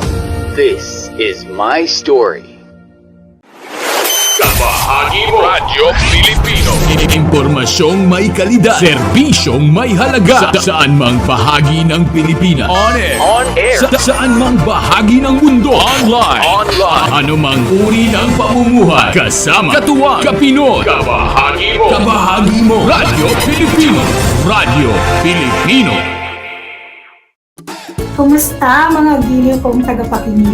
Nagbabalik ang inyong paaralang panghimpapawid, Aral TarlakHenyo, Sa RTV Tarlac, Channel 26, At sa bayang naririnig sa DCTC 828, Radyo Pilipino Tarlac. Tayo rin ay napapanood sa FB Live ng RTV Tarlac Channel 26. Sumasahimpapawid mula sa bayan ng Pura Tarlac, mula sa bayan ng San Clemente. Mula rito, sa Puro Elementary School, Pura Tarlac. sa bayan ng Kapas Tarlac. Ako, ang inyong guro, na maghahatid sa inyo ng makabuluhang pagtalakay sa ating aralin.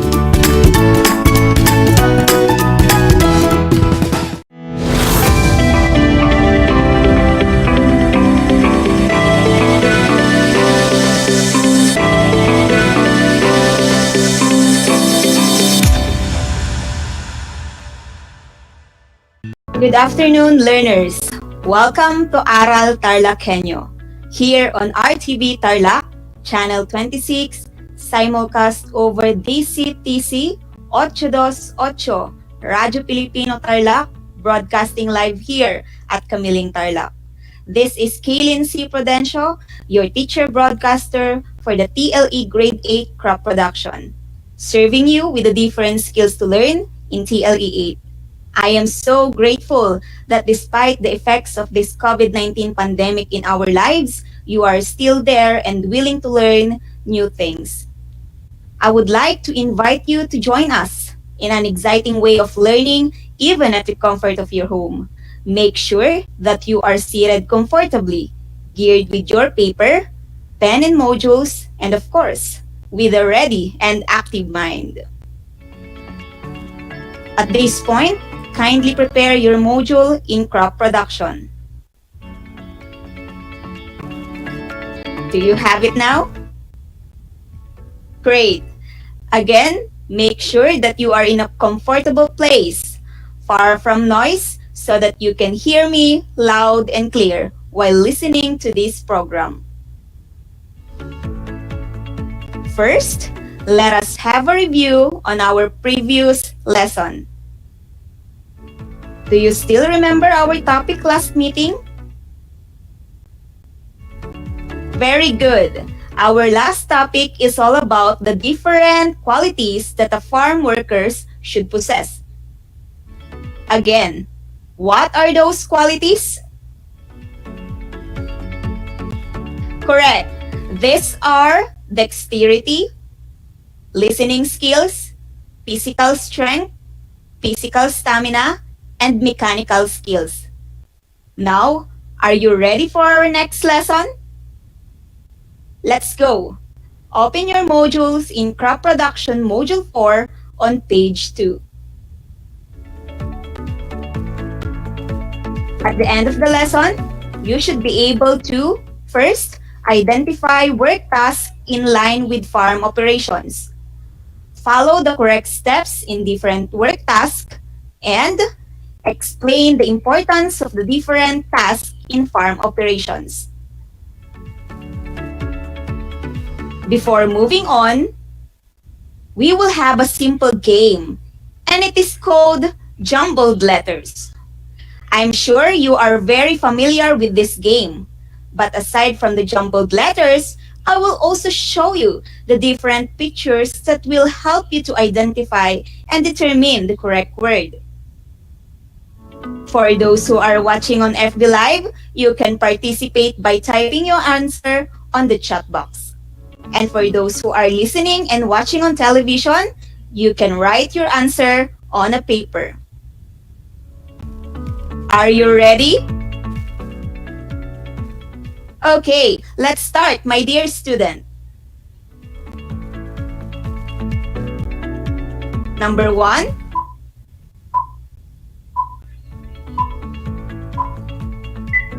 What is your answer? Correct. The correct answer is spraying. Next, we have number 2.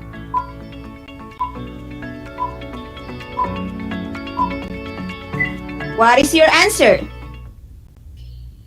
Great. The answer is fertilizers. Next, number 3.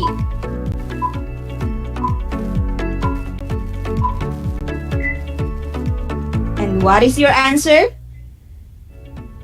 Correct. The answer is harvesting. Number 4.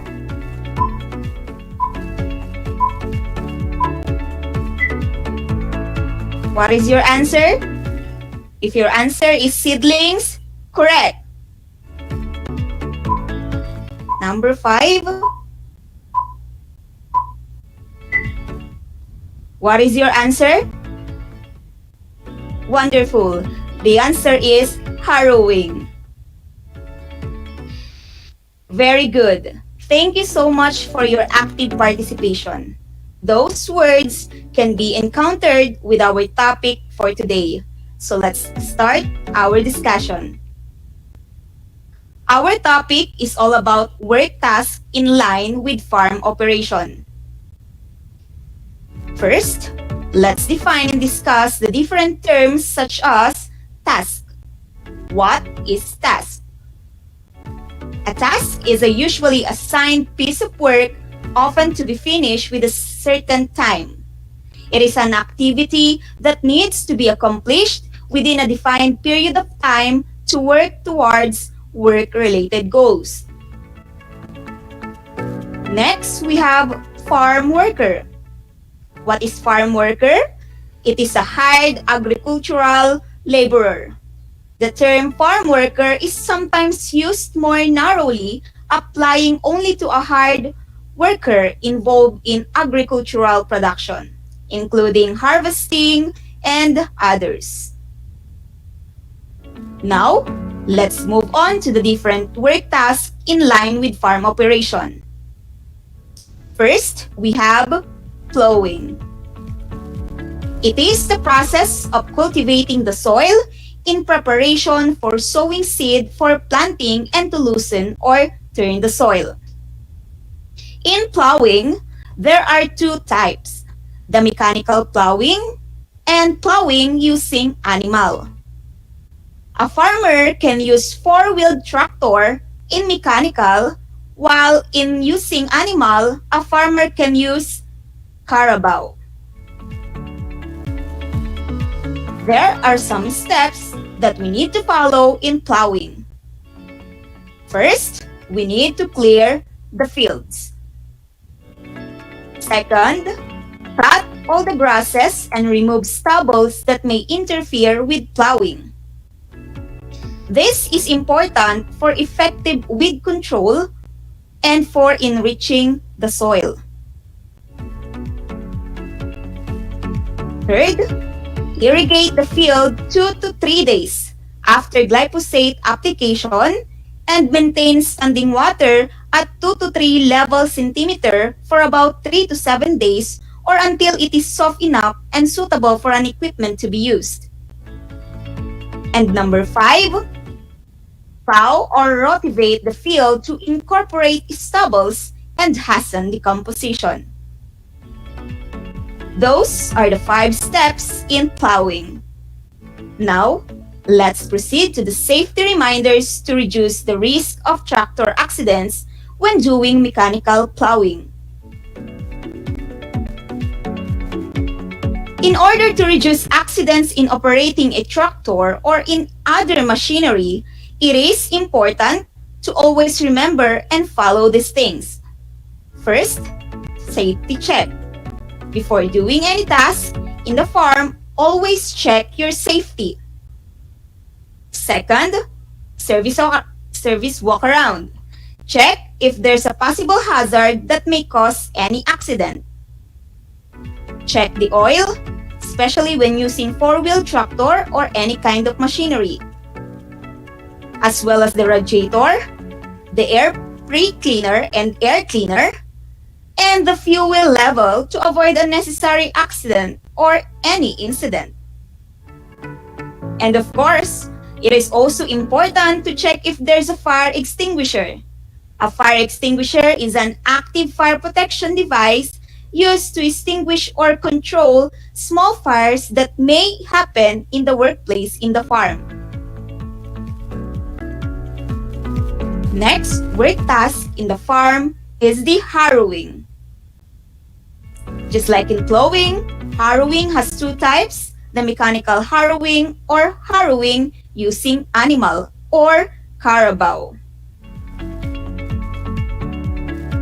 Harrowing is the process for breaking up and smoothing out the surface of the soil. Harrowing and leveling the field twice using a hand tractor equipped with a comb harrow to break and paddle clods of soil and incorporate organic materials into the soil thoroughly. There are several steps to follow in harrowing. The first is harrowing at 14 days before transplanting or sowing. Second harrowing is at 7 days before transplanting or sowing. The third harrowing is at 12 days before transplanting or sowing. It is also important to level the field using a wooden plank pulled by a power tiller after the third harrowing to attain uniform water depth. Next is planting. In planting, we have broadcasting the seeds and transplanting. First is the method of broadcasting. It is the method of seeding that involves scattering seed by hand or mechanically. While transplanting is the technique of moving a plant from one location to another. There are also several steps to follow in planting. First, pull out the seedlings at an average of 15 to 30 days after seeding from nurseries and transport them to the main field. The second, in a modified mat nursery, seedlings are ready for transplanting at 15 to 20 days after seeding. And the third, transplant the seedlings soon after pulling from the nursery in a puddled and leveled field. Fourth, transplant 2 to 3 seedlings per hill at shallow depth. And number 5, handle seedlings carefully to ensure their fast survival and rapid growth after transplanting. Next is the application of fertilizer. Application of fertilizers is a supplemental application of plant nutrients to crop to augment the supply from natural sources. These are the steps to follow. First is test the soil. Soil testing is important because it provides valuable information on important soil characteristics. Second, calculate how much fertilizer you need and apply the fertilizer.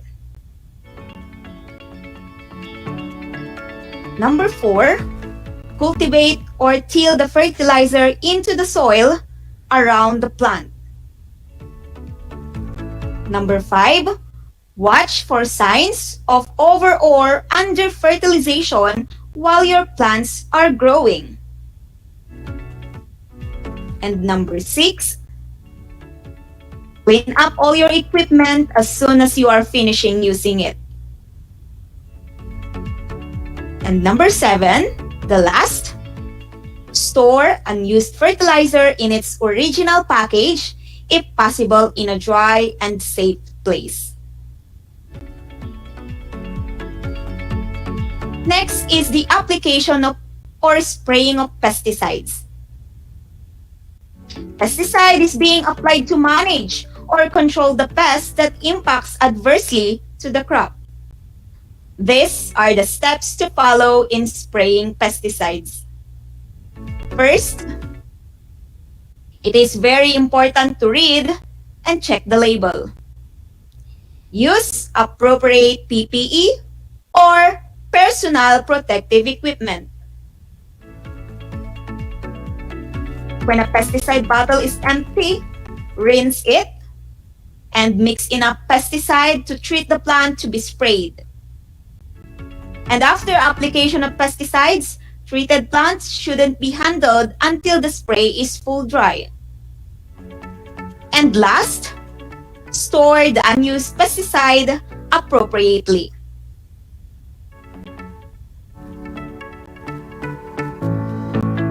The next and the last farm task is the harvesting. This is the process of gathering a ripe crop from the fields through the use of harvester or a threshing machine. These are the steps to follow in harvesting. First, harvest the grain at optimum maturity to maximum yield and minimize losses. Second, machine threshing should begin immediately after cutting, and oftentimes crops can be threshed in the field already. Those are the different work tasks in line with farm operations. Again, what are those work tasks? Very good. These are plowing, harrowing, planting, application of fertilizers, and application of pesticides, and the harvesting. Now, what do you think are the importance of this farm task? Very good. These are important because farming and related activities make up the basic fabric life of people. Through this task, we will be able to grow our plants or crops that provides us food for daily life and that makes us healthy. These farm activities are very necessary and very important in crop production. Now that we are done, are you excited in your activity? Great! And now, my dear students, for those who are watching on FB Live, you can participate by typing your answer on the chat box. And for those who are listening and watching on television, you can write your answer on a paper. Are you ready? Okay, let's proceed to your activity. For your activity, the direction is to identify the following tasks of farm workers shown in the picture. Again, look at the given picture. Identify what task of farm worker is shown in the picture. Number 1. This picture shows the process of cultivating the soil in preparation for sowing seed, for planting, and to loosen or turn the soil.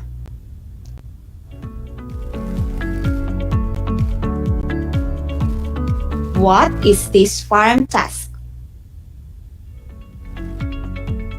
Number 2. This picture shows the most important task in farm operations. In this method, a farmer will prepare nursery mat for the growth of seedlings, then pull out after several days and transported into the field. What is this task?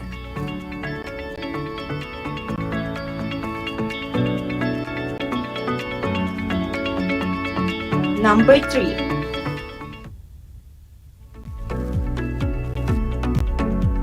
This picture shows that a farm worker should use PPE or personal protective equipment in performing this task to protect them from harm or from any chemical substance.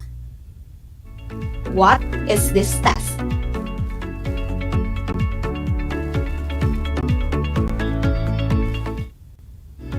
Number 4. This picture shows the final stage of the task in the farm. It is the process of gathering a ripe crop from the field. What is this task?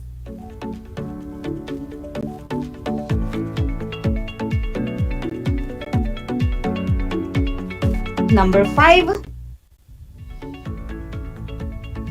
This picture shows the farmer is holding a bucket of granulated chemical that is needed for the plant. What is this task?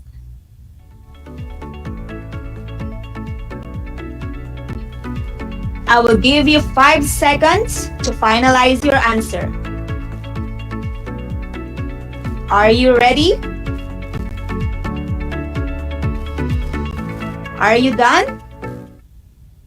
All right, let's check your answers.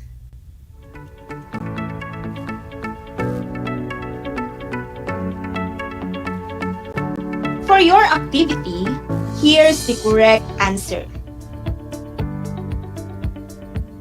For number 1, the correct answer is plowing. How about in number 2? What is your answer? The answer is transplanting. How about in number 3? What is your answer? All right, the correct answer is spraying. And for number 4, what is your answer? Very good. Harvesting. And in number 5, the answer is application of fertilizer. Did you get everything right? Great. Okay, count the number of the correct items. For those who got perfect score, congratulations! And for those who got 3 to 4, job well done! For those who got 2 and below, it's okay. Still, thank you for trying your best. Do not lose your hope. Please get your module and review your answers.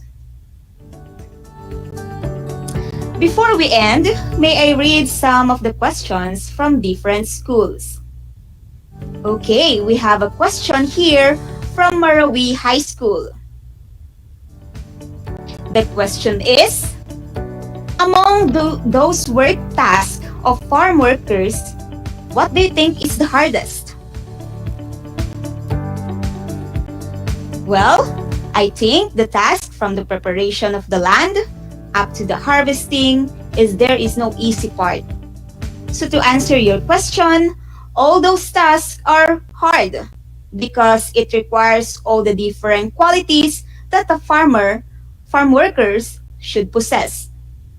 From dexterity, to mechanical skill, to physical stamina, and everything. And another question from Pada High School. What is the difference between plowing and harrowing? Plowing of the soils helps break the soil clods and hard compact soil into pieces, while harrowing helps to further break the clods of soil into smaller bits, creating a well-smoothed soil for cultivation. That was a great learning experience with you. I hope you learned a lot today and apply this learning in your daily lives. This is Project Shine, Aral TarlakHenyo, brought to you by the Department of Education, Division of Tarlac Province, in cooperation with DCTC 828 Radio Filipino Tarlac. Sponsored by our ever-supportive Congressman of 1st District, Honorable Charlie Coangco.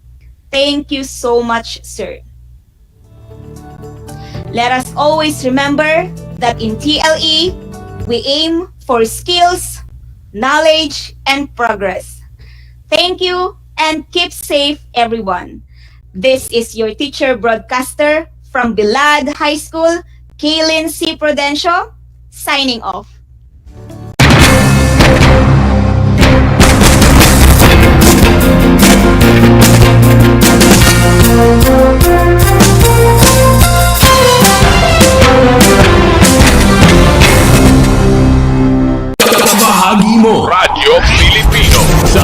mang bahagi ng Pilipinas, saan mang bahagi ng mundo, anumang uri ng pamumuhay, kabahagi mo.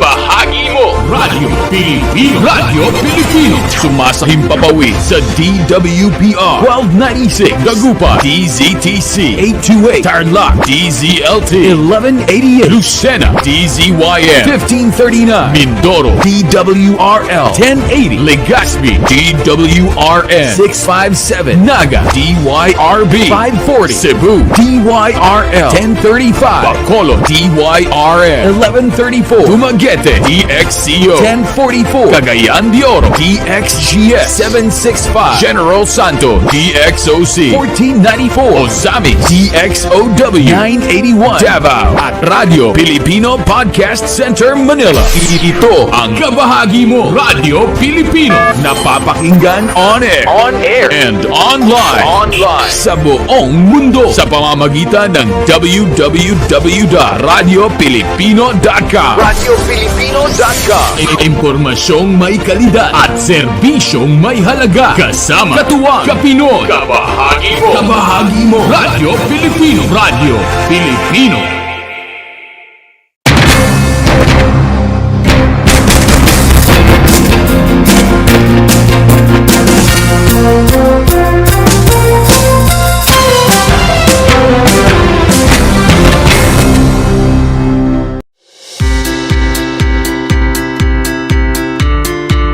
Upang matugunan ang mga kinakaharap na pagsubok ng mga guro at mag-aaral sa gitna ng kasalukuyang pandemya, nagsanib tulong sina Congressman Charlie Cojuangco ng unang distrito ng Tarlac, DEPED Region 3 Regional Director Dr. May B. Eclar at Tarlac Schools Division Superintendent Dr. Ronaldo Pozon para sa isang napapanahong proyekto na tinaguriang Project Shine, Aral TarlakHenyo.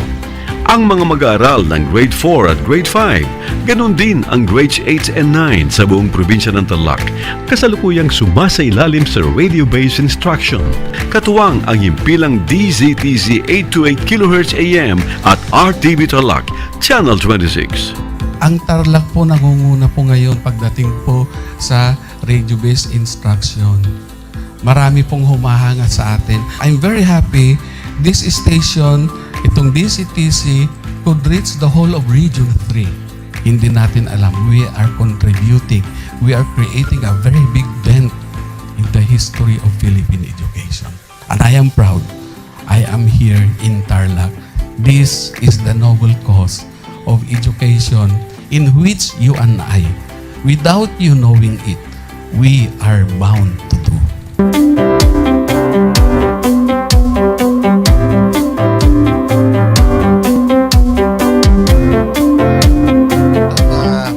Project natin na Project Shine is a natural consequence dahil sa nangyari sa buong mundo. Let's continue to work together. I think it's very Filipino to practice bayanihan in anything or most of the things that we do. And this is a manifestation of that. No? We have private sector, we have DEPED, we have local government, all working together. And I hope the parents of some of these children, especially the parents that did not graduate from school or hindi nakapag-aral nung sila ay bata, sana naman gamitin na nila itong opportunity na mag-schooling na rin sila kasama ng mga anak nila para mag-bonding pati ang mga magulang sa mga bata. I look at this as doing God's work. Diba? So if you do God's work, it feels right. It's righteous. It's for good, not for evil.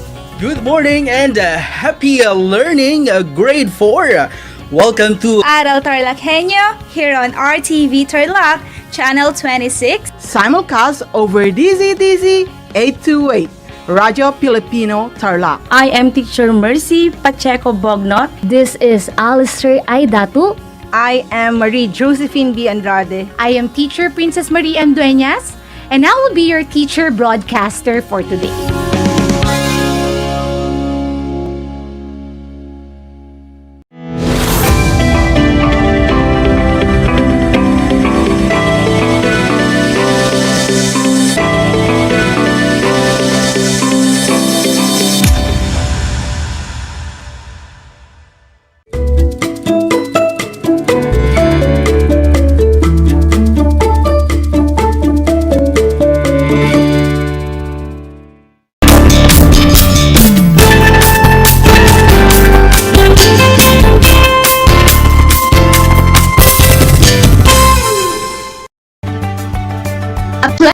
afternoon, TarlakHenyos, especially to our grade 9 learners of Tarlac Province. You are now on our second episode of learning the first quarter lessons in English 9.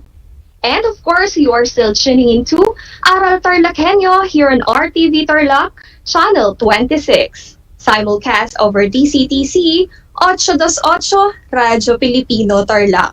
We're also seen on Converge TV, Channel 100. I am Teacher Angelique Ibo Wadilla, your teacher broadcaster for today, broadcasting live at Villaglipay, San Jose, Tarlac. Let's remember not to stop from learning, most especially this time of pandemic. We can always learn together.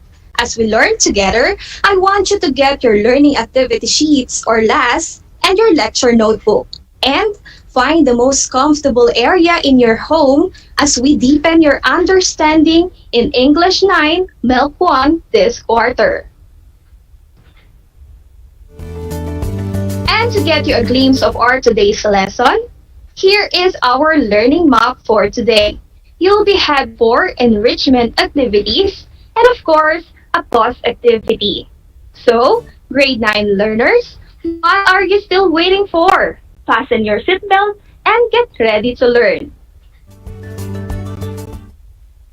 And as we go through, take note that in our today's session, you are expected to first, determine appropriately the model used in sentences. Second, differentiate models that express permission, prohibition, and obligation. And the last but not the least, express oneself in writing with the proper usage of model of permission, prohibition, and obligation to authentic situations. Now, last episode, Teacher Luigi S. Carmen discussed with you the topic about expressing permission, prohibition, and obligation using models. This time, we'll use the different models to authentic situations. In easier term, in reality. But first, let us now recall what you can still remember from the last discussion through this activity. This activity is entitled Arrange to Recall It. For your directions, all you have to do is to arrange the jumbled letters to form the correct word that matches the given definition. Now, listen, you may type your answer in the chat box of our Facebook Live or write it on your learning activity sheet on page 1. Do you get it? If you do, let us now begin with number 1. For number 1, the jumbled letters are letter R, O, P, I, H, T, I, O, N, B, and letter I, which means not having a permission or forbidden to do something. I'll give you now a few seconds to think of your answer. What is your answer? That is right. The answer is prohibition. Now, let's move on to number 2. The jumbled letters are letter G, letter A, O, B, I, L, N, I, O, and letter T, which means to do something which is necessary. I'll give you a few seconds to think of your answer. Now, if your answer is obligation, you are correct. Moving on to number 3, here are the jumbled letters. Letter S and another S. Letter I, O, E, R, P, I, M, and N, which means asking or giving the approval or consent to do something. I'll give you now a few seconds to think of your answer. And your answer is correct, permission. And of course, the last but not the least is the number 4, Here are the jumble letters. Letter L, letter O, letter M, letter D, letter A. And then we have another letter E, letter R, letter V, and B. This is a two-word which means a verb that is usually with another verb to express ideas such as permission, prohibition, and obligation. I'll give you now a few seconds to think of your answer. And your answer is? Exactly, the answer is modal verb. Did you get a perfect score? For those who've got a perfect score, well done, grade 9 learners. I guess you have familiarized the important terms in the discussion of Teacher Luigi last time. And I am happy about that. So you already know that our focus for today's discussion is about the proper usage of models in authentic situations. We do communicate with one another to receive and give an information or message. But the question is, why do you think models are important in communication? Alright, if you think that modal verbs are used to help you express ability, possibility, permission, or obligation, then you are correct. Now, you try to re-evaluate yourself on how good you are in determining the modal verb in every sentence in our second activity on pages 1 and 2 of your learning activity sheet.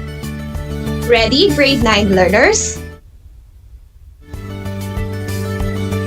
Alright, you may use your printed learning activity sheet as you answer your activity or your lecture notebook. The title of our second activity is Guess to Play. So all you have to do is to underline the modal used in every sentence. Then, identify whether it expresses prohibition, permission, or obligation in the sentence. Write your answer on the space provided before each number if you're using your learning activity sheet. Got it? If you do, let us now start with number 1. Number 1 is, you ought to finish your homework before you play ML or Mobile Legends. I'll give you a few seconds to think of your answer. What is your answer? If you have underlined O2 and you've identified it as a model that expresses obligation, grade 9 learners, you are correct. Now let's move on to number 2. Number 2, can I have a candy while having our online class? I'll give you a few seconds to think of your answer. What's your answer? If you have underlined the modal can, and you think it expressed permission, you've got it again. Moving forward now to number 3. Number 3 is, we have to be in our class 15 minutes before the start. What is your answer? Now, if you have underlined have to, and you think it expressed obligation, you've got it again. Moving forward now to number 4. He ought to know better than to be rude to his teachers. I'll give you now a few seconds to think of your answer. What is your answer? The answer for number 4 is ought to, and it expresses obligation. Now, let's go to number 5. May I say that was an excellent performance? Well done. What's your answer?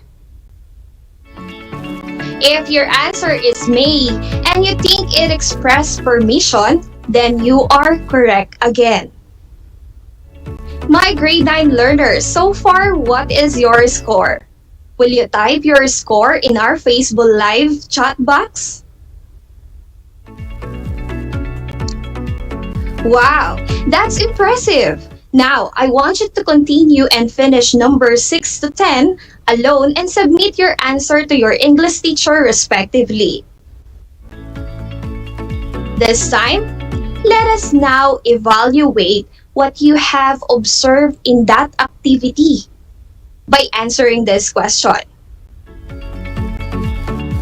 The question is, what is the importance of using modal verbs or modals in sentences?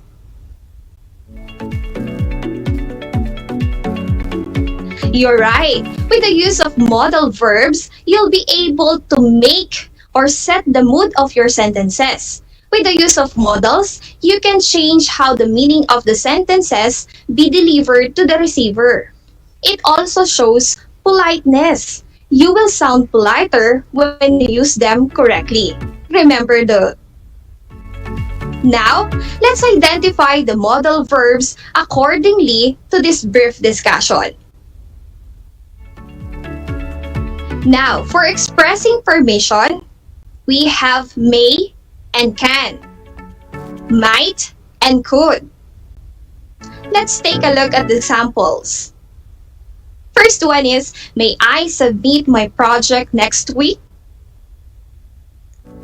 Next is, can I cook the groceries you bought yesterday?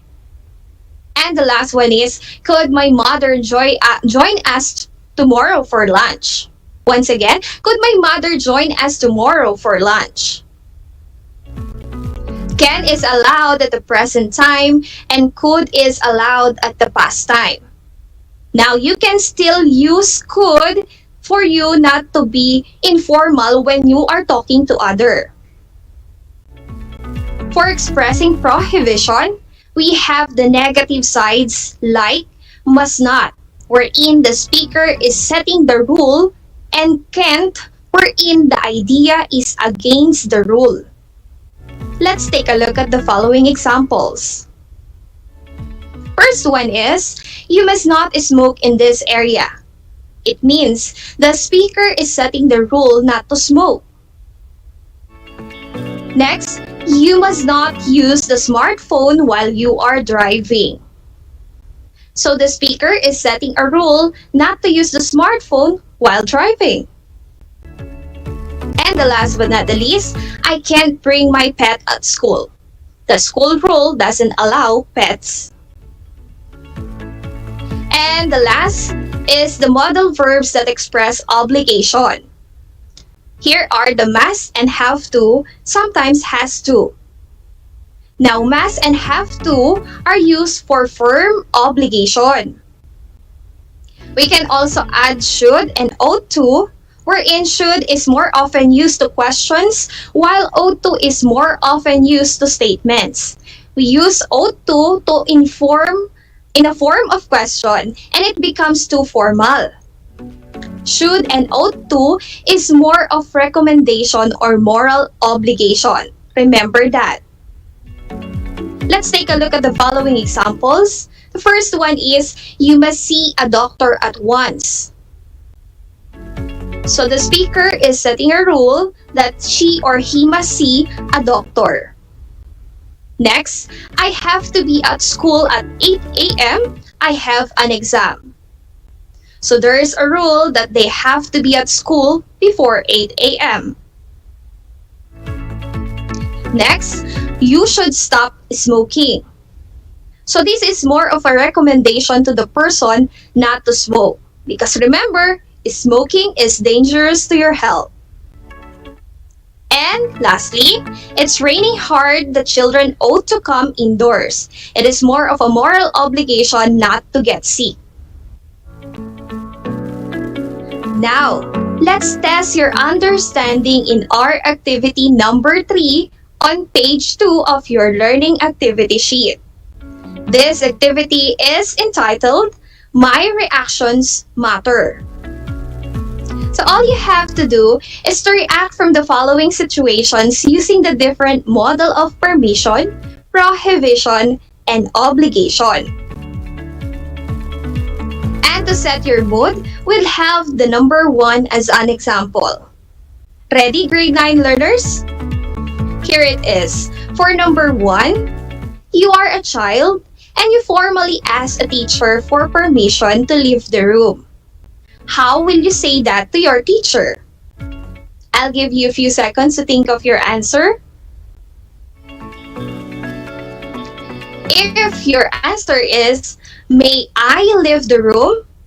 then you are correct. It is may because it shows politeness to your teacher as you ask permission from her before you leave. Did you get it? If yes, bravo! I guess you are now ready with numbers 2 to 5. Ready? Let's now proceed to number 2. So you're still underage and your friends ask you to drink liquor. What will you tell them? I'll give you a few seconds to think of your answer. If your statement would be like this, "I must not drink liquor," then you are correct. So the person himself is setting a rule not to drink the liquor. Now, let's go to number 3. So you ask your mother for permission to go to a party tonight. You are polite, but don't use may. What is your answer? If your answer is like this, "Could I go to the party tonight?" then you are correct again. Now, moving on to number 4. You tell your sibling to wear uniform when going to school. I'll give you a few seconds to think of your answer. What is your answer now? So if your answer is, "You have to wear your school uniform," then you are correct. Have to because it is a rule from the school that they have to wear the uniform. And number 5. You ask for permission not to come early and you feel informal. Is your answer? If your answer is, "Can I not come early tomorrow?" then you've got it again. It is important to know when to use formal and informal models when communicating, so that you'll not be misinterpreted by the person you are talking or writing to. Remember to use the models appropriately when communicating so that you'll also be able to set the mood of your message to the person correctly. And of course, you might be caught in a situation where you should use proper models in expressing your thoughts. Now, here is our 4th activity to test your ability to do so. See pages 2 and 3 of your learning activity sheet now. Alright, my grade 9 learners, this activity is entitled Idea Dialogues. And for your direction, create dialogues of the characters in the cartoon that will be flashed on the screen later, using the model of permission, prohibition, and obligation. Understood? If so, let us now have the first one as our example. Here is the cartoon.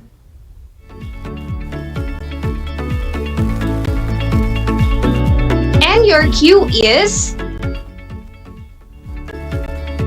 you have an activity in your science class and you forgot to bring your materials. How will you ask permission to your teacher to leave the class to get the materials? What do you think would be her response or possible response afterwards?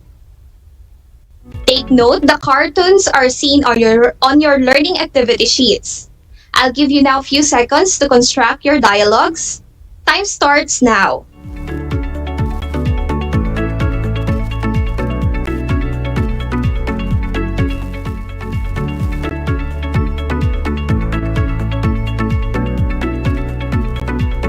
Alright, time's up. Let's check. Here is the possible answer. For the student's dialogue, He or she may say, "Teacher, may I go out? I forgot to bring the materials I needed for our activity today. Please?" Then for the teacher's response, it could be, "All right, yes, but I will only give you a few minutes to borrow from your friends. Make sure that you must come back in our class and you must not do this again." Take note that the model used to express permission to the situation is may. Why? The situation is formal as the teacher is already on her class activity. To show respect to the teacher, you use may rather than can, so that she or he will also give you the kindness to get the materials you needed to the activity. And the model must to set the rule to the learner and must not to prohibit the learner not to do it again. Did you get it now how you do this activity? If you do, here is number 2 and number 3. For number 2 cartoon, here it is.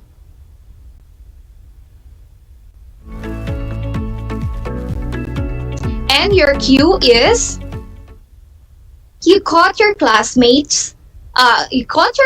cheating in the class, and how will you tell him the obligation of a responsible student? Now, create also a possible response of your classmate to you. Be optimistic to the answer as much as possible. While for the next cartoon is, once again, the cartoon are seen on your learning activity sheets as well as the cues. And for your cue number 3 is, you are told by your mother to go home early, but your best friend asks you to accompany her in the supermarket. How will you tell her about it? Create also a possible response from her. Now, grade 9 learners, I hope you've got the cues now very well. To continue sharpening your wisdom in our learning competency, I want you to also do our pause activity on pages 3 and 4 of your learning activity sheet. It's entitled Think, Express, and Write. You'll now apply everything you learned from our MELC 1 from the first and second episodes to this activity. All you have to do is to write a short paragraph using the guide questions in expressing your thoughts about the new normal or the distance learning.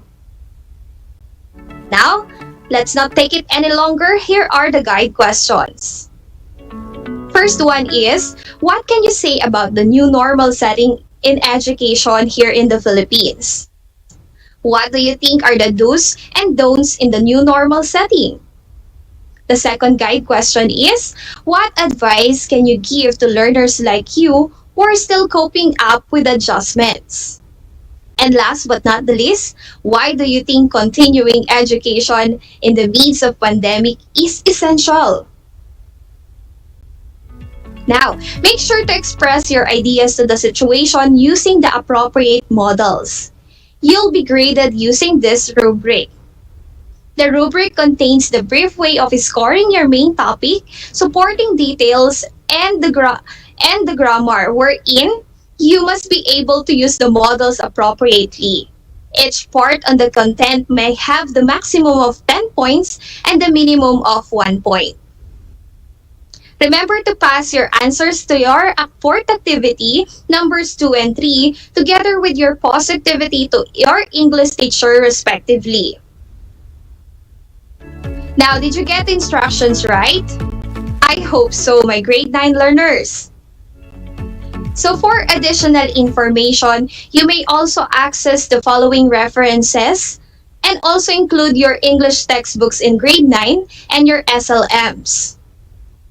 However, if the references and our discussion is still not enough and you still find this lesson hard to understand, you may send your queries to us or to your English teachers as we help you learn in the comfort of your homes. And that's it. You've learned a lot again today about expressing permission, prohibition, and obligation using models appropriately in authentic situations. And it was indeed fun and exciting learning new lessons with you, my grade 9 learners. Keep tuning into Aral TarlakHenyo here on RTV Tarlac Channel 26. Simulcast over DCTC 828 Radyo Pilipino Tarlac. Seen also on Converge TV Channel 100. Once again, I am Teacher Angelique Ibo Wadilla, your English 9 teacher broadcaster for today, saying, laugh when you can, apologize when you should, and let go of what you cannot change. Thank you for tuning in, and God bless everyone.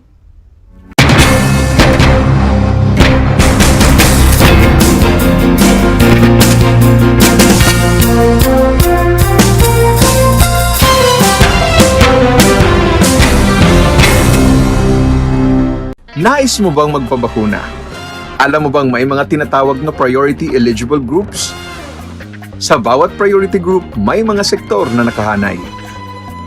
Kung ikaw ay kabilang dito, wag nang magdalawang isip pa. Halina't magpabakuna na. Ngayong Hunyo, sisimula na ang pag-rollout ng mga bakuna sa A4 group. Kabilang sa A4, ang essential frontliners tulad ng mga sumusunod. Mga nagtatrabaho sa pribadong sektor na nasa labas ng kanilang mga tahanan. Mga nagtatrabaho sa mga ahensya ng gobyerno, GOCCs at local government units. Mga nagtatrabaho sa mga informal na sektor sa labas ng kanilang mga tahanan. At mga nagtatrabaho sa mga pribadong tahanan. Kaya kung ikaw ay kabilang sa grupong ito, tumawag o makipag-ugnayan sa inyong LGU at sa inyong kumpanya upang malaman ang mga detalye tungkol sa inyong vaccination program, katulad ng petsa, oras at lugar kung saan ka magpapabakuna. Humingi ng medical clearance sa inyong doktor kung ikaw ay may autoimmune disease, HIV, cancer, malignancy, dumaan sa organ transplant, kasalukuyang dumadaan sa steroid treatment o nakaratay sa higaan. Huwag kalimutan ang iyong proof of eligibility o mga dokumentong nagpapatunay na ikaw ay kasama sa priority group na ito. Huwag din kalimutang dalhin ang iyong government ID, pati na ang face mask, face shield, sanitizer at ballpen bago ang iyong vaccination. At paalala, pagkatapos ng pagbabakuna, huwag mag-atubiling magtanong na makaragdagang impormasyon tungkol sa bakuna na ginamit sa iyo. Hingin at itago ang contact information ng personnel na tatawagan kung sakaling ikaw ay makaramdam ng seryosong side effects. Huwag rin kalimutan ang vaccination card at alamin ang petsa ng iyong second dose ng pagbabakuna. Higit sa lahat, ugaliin pa rin sundin ang minimum public health standards tulad ng wastong paghuhugas ng kamay, pagpapanatili ng safe physical distancing at pagsusuot ng face mask at face shield. Ano pang hinihintay mo? Tara na sa Vida Vaccination!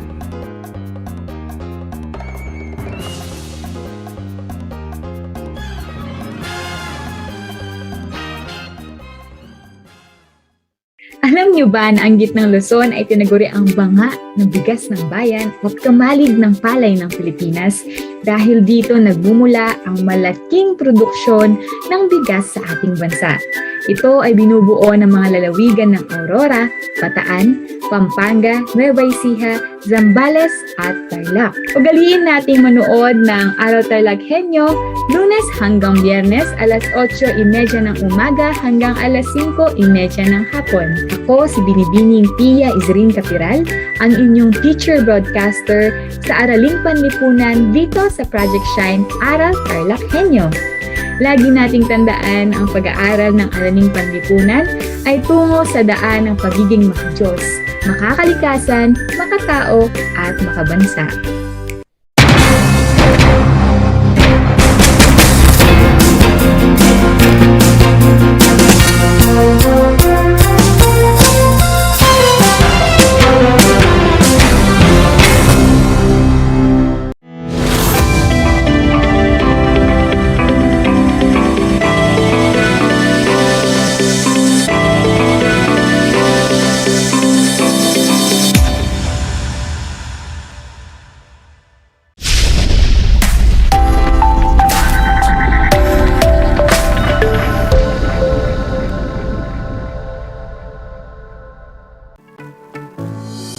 Welcome sa ating Aral TarlakHenyo ng Schools Division of Tarlac Province.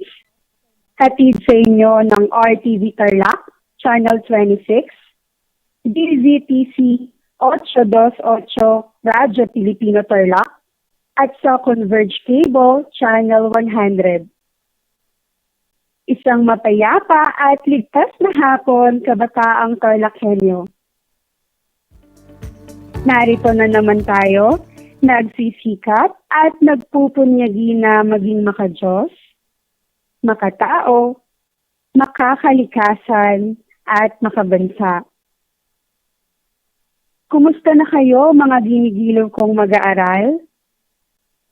Ang aking pagbati at paghanga sa inyong masidhing pagpupunyagi sa patuloy na pag-aaral sa himpapawid upang matuto sa kabila ng hamon ng pagkakaroon ang COVID-19 pandemic. Ako ang inyong guro sa Araling Panlipunan Grade 9, Ginang Juana Marie M. Oximas, broadcasting live mula dito sa bayan ng Victoria, Tarlac, upang samahan at gabayan kayong maunawaan ang nilalaman ng ating aralin ng mga salik ng pagsuko. Pero bago pa man tayo magsimula sa ating talakayan, narito ang ilang mga paalala. Siguraduhin ninyong nasa lugar kayo ngayon na komportable at na napapanood at napapakinggan ang ating live broadcast. Hinihikayat ko rin ang bawat isa na ituon lamang ang inyong atensyon sa ating talakayan. Mas maigi rin na tapos na kayong kumain dahil mas magiging alerto at madali ninyong maiintindihan ang ating leksyon kung may laman ang inyong mga tiyan. Sa puntong ito, nais kong kunin ninyo ang inyong module sa Araling Panlipunan para sa unang markahan, ika-6 na linggo at ikalawang araw na may paksang salik ng pagkonsumo. Ihanda rin ang iyong ballpen at sulatang papel upang maitala ninyo ang mga mahahalagang impormasyon o konsepto na aking mababanggit. Ang ating paksang aralin sa araw na ito ay ang mga salik ng pagkonsumo. Pero bago tayo magsimula sa ating paksa ngayong araw, ay alalahanin muna natin ang ating naging aralin noong nakaraang episode. Natatandaan pa ba ninyo ito? Mahusay! Ang ating nakaraang paksa ay tungkol sa konsepto, kahalagahan, at kahulugan ng pagkonsumo. Ano nga ba ulit ang pagkonsumo? Magaling! Nalaman ninyo na ang pagkonsumo ay ang pagbili at paggamit ng mga produkto o serbisyo. Ito din ay isang gawaing pang-ekonomiya na tumutukoy sa paggamit ng produkto o serbisyo upang matugunan ang ating pangangailangan at kagustuhan. Mahalaga ang pagkonsumo sa ating ekonomiya dahil dito umiikot ang pera ng bansa. Dito rin kumukuha ng buwis upang magsagawa ng iba't ibang programa at infrastruktura na siyang mapapakinabangan ng mga tao sa paglikha ng iba't ibang mga produkto. At ngayon, sa palagay ko ay handa ka na sa ating bagong paksa para sa araw na ito. Inaasahan na sa pagtatapos ng ating talakayan ay inyong masusuri ang mga salik na nakaaapekto sa pagkonsumo. Sa lahat po ng mga magulang at mag-aaral sa ika-9 na baitang na nakikinig sa ating broadcast, kung kayo po ay may katanungan o nais linawin ukol sa ating paksa ngayong araw, ay maaari kayong magbigay ng mensahe sa aking messenger o tumawag o mag-text sa numerong makikita ninyo sa inyong screen. Bago tayo magsimula sa ating paksang aralin, atin munang subukin ang inyong paunang kaalaman sa ating paksa sa pamamagitan ng isang gawain. Ihanda ang inyong papel at ballpen at tukuyin at isulat ang pinakaangkop na sagot sa aking mga katanungan. Babasahin ko ng 2 beses ang bawat tanong. Maaari rin naman na i-comment ang inyong sagot sa chat box kung kayo ay nanonood ng ating Facebook Live. Handa ka na ba? Kung gayon, tara, simulan na natin. Para sa unang bilang, ano ang epekto ng pandemya sa iyong pagkonsumo sa mga kagamitang medikal? Uulitin ko, ano ang epekto ng pandemya sa iyong pagkonsumo sa mga kagamitang medikal? A. Bababa. B. Tataas. C. Hindi angkop. O D. Walang magbabago. Kung ang inyong sagot ay B. Tataas, kayo ay tama. Ikalawang tanong, nakadepende sa salik na ito ang dami ng ating mabibili.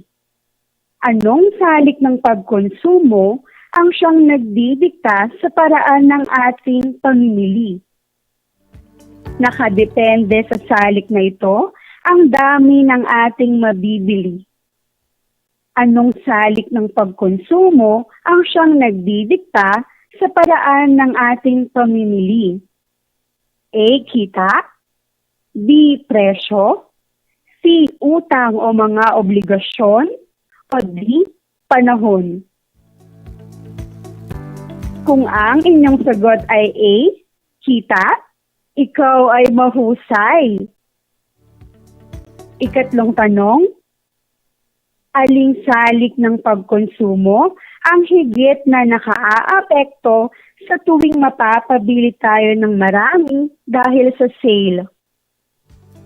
Uulitin ko, aling salik ng pagkonsumo ang higit na nakaaapekto sa tuwing mapapabili tayo ng marami dahil sa sale? A. Kita. Panahon o inaasahan.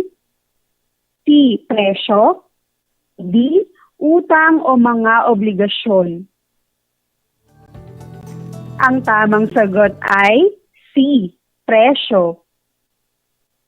Ika-4, alin sa mga salik ng pagkonsumo ang hindi kabilang? Alin sa mga salik ng pagkonsumo ang hindi kabilang? A. Kita. B. Presyo. C. Edukasyon. O D. Demonstration effect. Ang tamang sagot ay C. Edukasyon. At ang panghuli, paano maaapektuhan ang pagkonsumo ng taong nawalan ng hanap buhay dulot ng COVID-19 pandemic? Uulitin ko, paano maaapektuhan ang pagkonsumo ng taong nawalan ng hanap buhay dulot ng COVID-19 pandemic? A. Ang kanyang pagkonsumo ay tataas sapagkat sa bahay na siya palaging kakain. B. Ang kanyang pagkonsumo ay bababa sapagkat wala siyang kita upang ipambili ng pangangailangan. C. Ang kanyang pagkonsumo ay hindi magbabago sapagkat hindi naman magbabago ang kanyang mga pangangailangan. At D. Wala sa mga nabanggit. Ang tamang sagot ay letter B. Ang kanyang pagkonsumo ay bababa sapagkat wala siyang kita upang ipambili ng pangangailangan. Ilan ang inyong mga score? Nakuha mo bang lahat ang tamang sagot? Kung inyo itong napagtagumpayan, binabati ko kayo sa napakahusay na gawain. Kung ang nakuha ninyo ay 4, magaling. Kung ang nakuha naman ninyo ay 3 at pababa, huwag kayo mag-alala dahil sa ating talakayan, inyong matututunan ang mga tanong na hindi ninyo nasagot ng tama.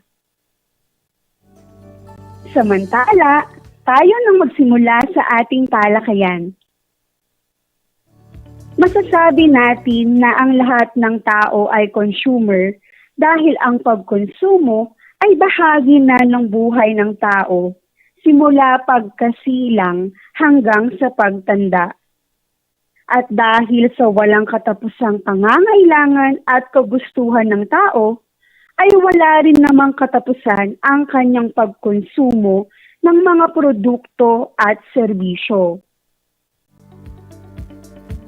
Ang ating pagbili at paggamit ng mga produkto at serbisyo ay naaapektuhan ng iba't ibang mga salik.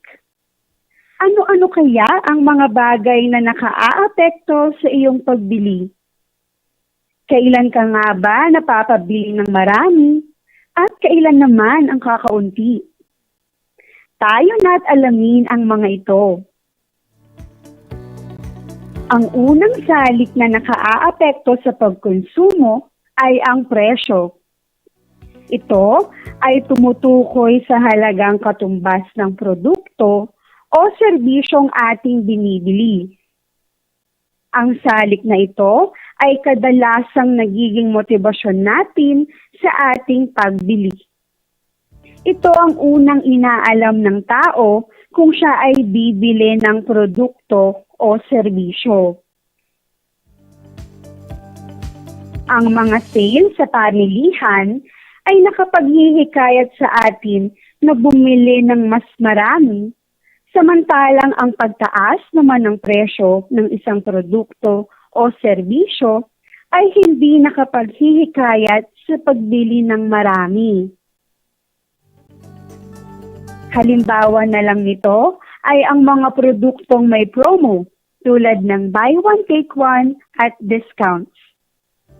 Isang halimbawa naman na may kinalaman sa serbisyo ay ang piso fare promos ng mga airline companies kung saan maaari kang bumiyahe lulan ng eroplano sa halagang piso lamang. Ikalawa ay ang kita. Isa din ito sa mga bagay na nakaaapekto sa ating pagkonsumo. Maaari din itong limitahan o dagdagan ang pagkonsumo natin sa mga produkto o serbisyo.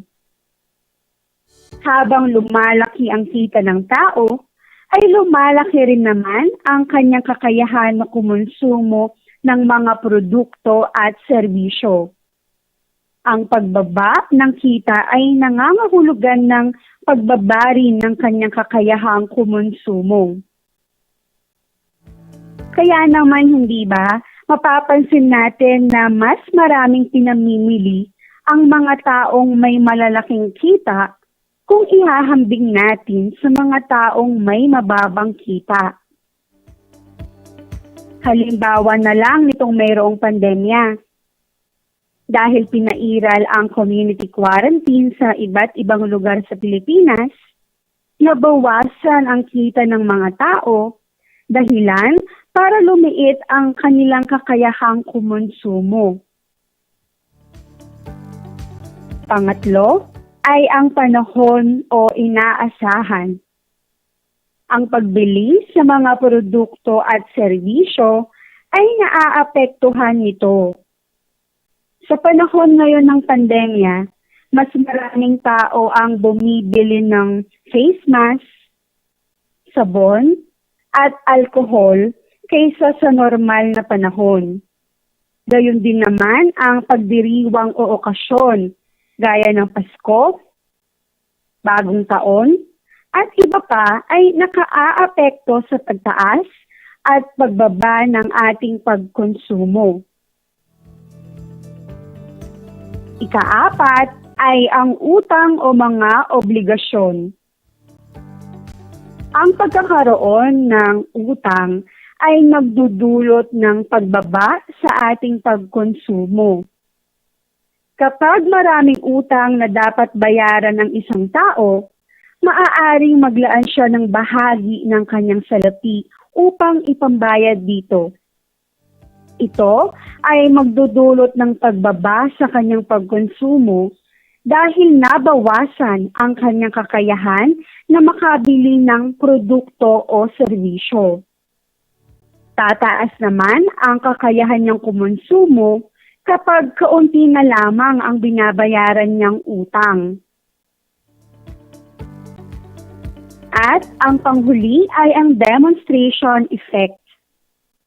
Kadalasan, tayong mga mamimili ay madaling maimpluwensyahan ng mga anunsyo sa radyo, telebisyon, pahayagan, at maging sa internet at iba pang social media.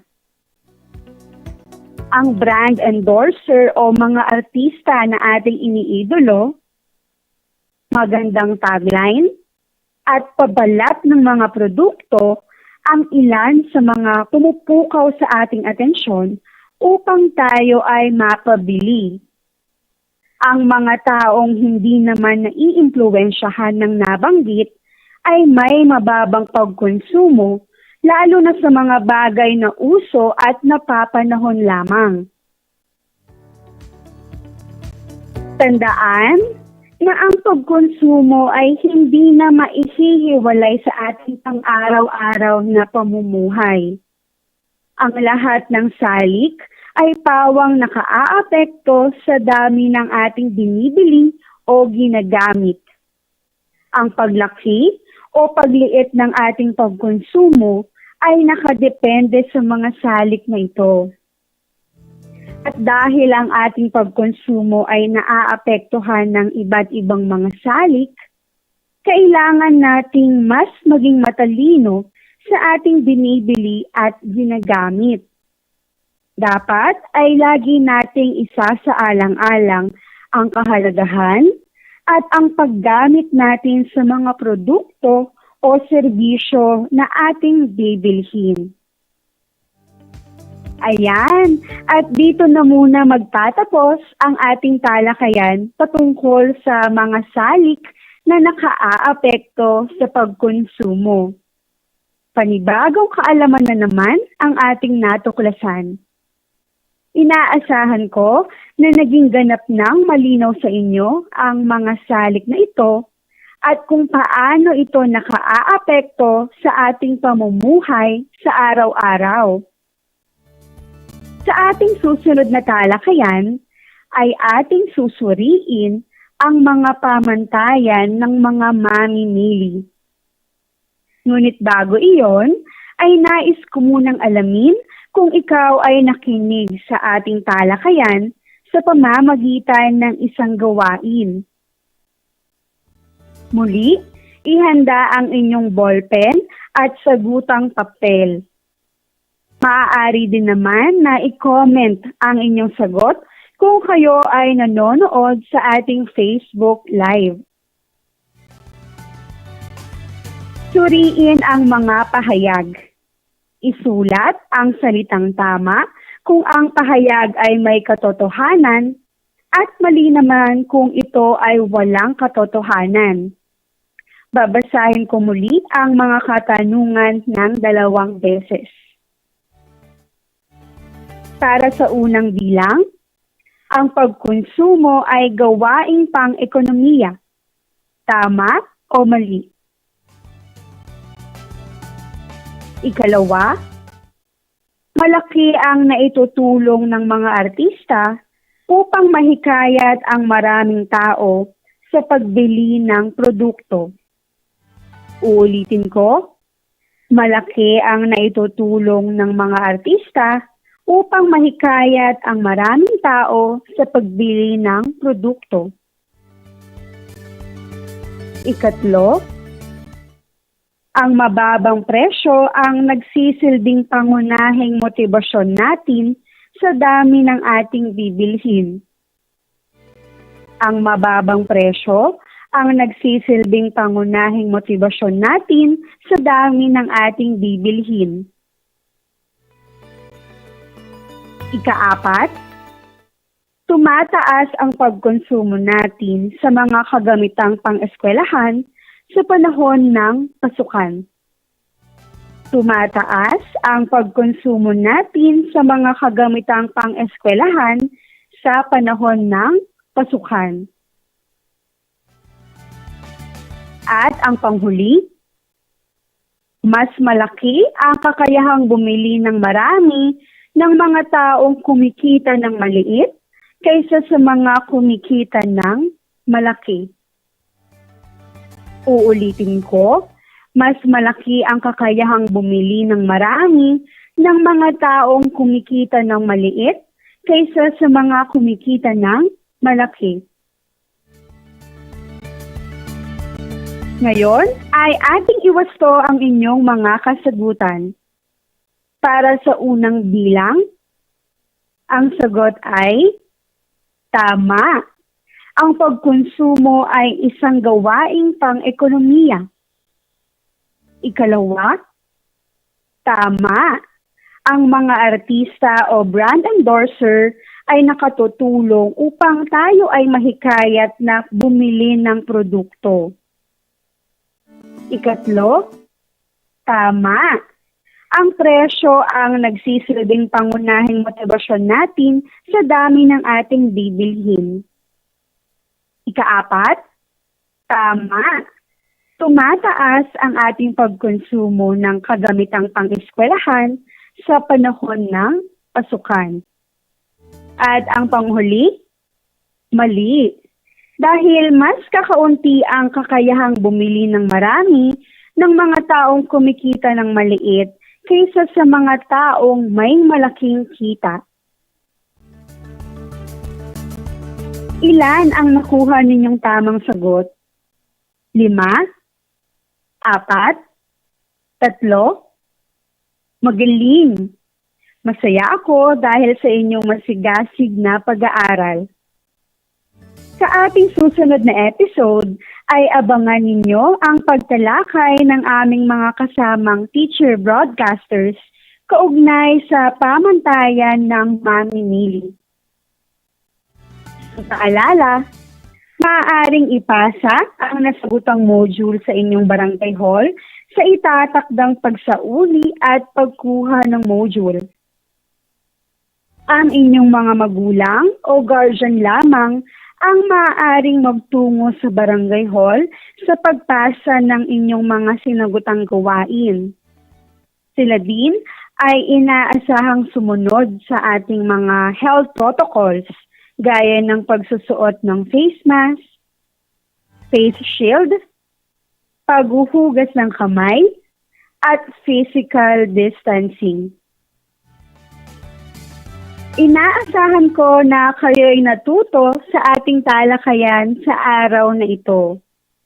Para sa inyong karagdagang katanungan, maaari kayo magpadala ng mensahe sa aking messenger o sa aking numerong 0968-466-6361. O di kaya naman ay magpadala ng mensahe sa inyong guro sa Araling Panlipunan Grade 9 dahil nakakasiguro ako na mas magagabayan nila kayo. Muli, ako ang inyong guro sa Araling Panlipunan Grade 9, Ginong Juana Marie M. Oximas, na nagsasabing ang pag-aaral ng Araling Panlipunan ay daan sa pagiging makadiyos, makatao, makakalikasan, at makabansa. Maraming salamat sa inyong pakikinig at maging ligtas nawa ang bawat isa. Hanggang sa muli.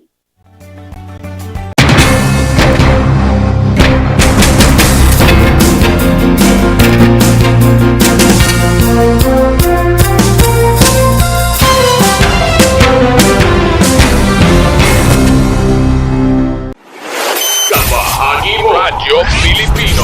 Impormasyong may kalidad, serbisyong may halaga. Saan mang bahagi ng Pilipinas. On air. Saan mang bahagi ng mundo. Online. Ano mang uri ng pamumuhay. Kasama, katuwang, kapinoy. Kabahagi mo. Radyo Pilipino. Radyo Pilipino. Gutom ka ba sa impormasyon? May namiss ka bang subject at leksyon? Gusto mo bang alalahanin ang nakaraan o dagdagan ang iyong kaalaman? Lahat yan alamin natin because the professor is in. Professor on air and online. Kasama si Professor Willie Perez. Isang oras na kaalaman, isang oras na makabuluhan. Professor on air. Mamangha at tumawa sa mga tips at trivia. Sa gabay at tanong, sagot ka rin niya. Professor on air and online. Kasama si Professor Willie Perez. Tuwing Sabado, alas 10 hanggang alas 11 ng umaga. Mapapakinggan sa Radyo Pilipino at mapapanood sa RTV Tarlac Channel 26. Professor on air. This is my story. Ano ang kwento ng buhay mo? Malungkot? Masaya? May kababalaghan? O puno ng aksyon? Ang bawat kwento ng kapwa nating Pilipino ay mahalaga. This is my story. Sama-sama nating ibahagi ito upang magbigay aral at inspirasyon sa ating lahat. This is my story. This is my story. Hosted by Mitch Desunia. Tuwing Sabado, alas 3 hanggang alas 4 ng hapon. Mapapakinggan dito sa Radyo Pilipino at mapapanood sa RTV Tarlac Channel 26. This is my story.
Kumusta mga giliw kong tagapakinig?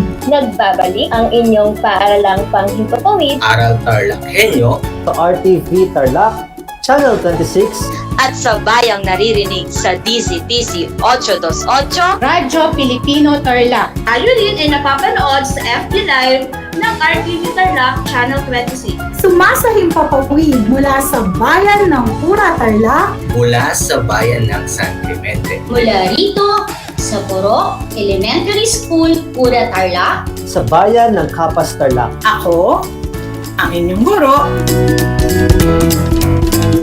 na maghahatid sa inyo ng makabuluhang pagtalakay sa ating aralin.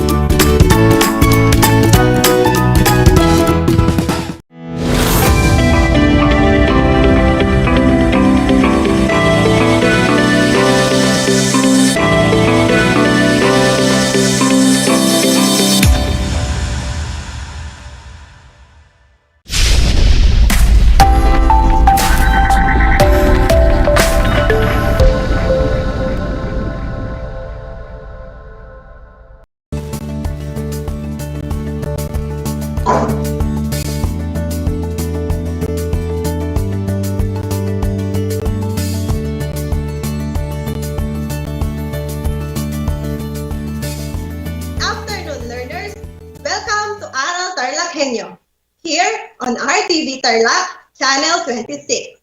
Simulcast over DZTZ, Radyo Pilipino Tarlac, and live by Facebook page of RTV Tarlac, Channel 26. Broadcasting live here at Caluluan High School Annex, Concepcion, Tarlac. This is Sarah Jane Constantino, your teacher broadcaster in TLE Home Economics Grade 9 Cookery. Join me as we learn together in 25 minutes filled with knowledge and skills. How are you, dear learners? I hope you're in good health with a positive outlook. Are you ready for our next lesson? Make sure that you are in a comfortable place, free from unnecessary noise, so that you can listen to our lesson very well.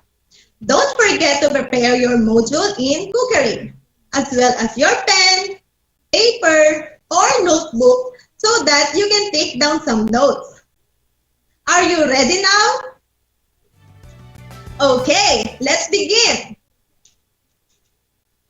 Today, we will focus our discussion on the area of home economics cookery.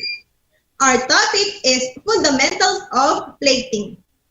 Before we start, let us look back on the lesson that we have on our previous lesson. Do you still remember our topic last meeting? Last time, we discussed about the difference between hot and cold appetizers. So here's the question number 1. This should stimulate appetite and therefore should always be served at the first course in the menu. A. Hot hors d'oeuvres, or B. Cold hors d'oeuvres. Very good! The answer is letter B, cold hors d'oeuvres. In today's shortened menus, they are often served instead of hot entree. Next, these are served between the soup and fish course. A. Hot hors d'oeuvres. B. Cold hors d'oeuvres. If your answer is letter A, you're correct. Now, I will show you some pictures and classify them if they belong to hot appetizers or cold appetizers. You can use the chat box to type your answer. First, fresh vegetables and fruit trays.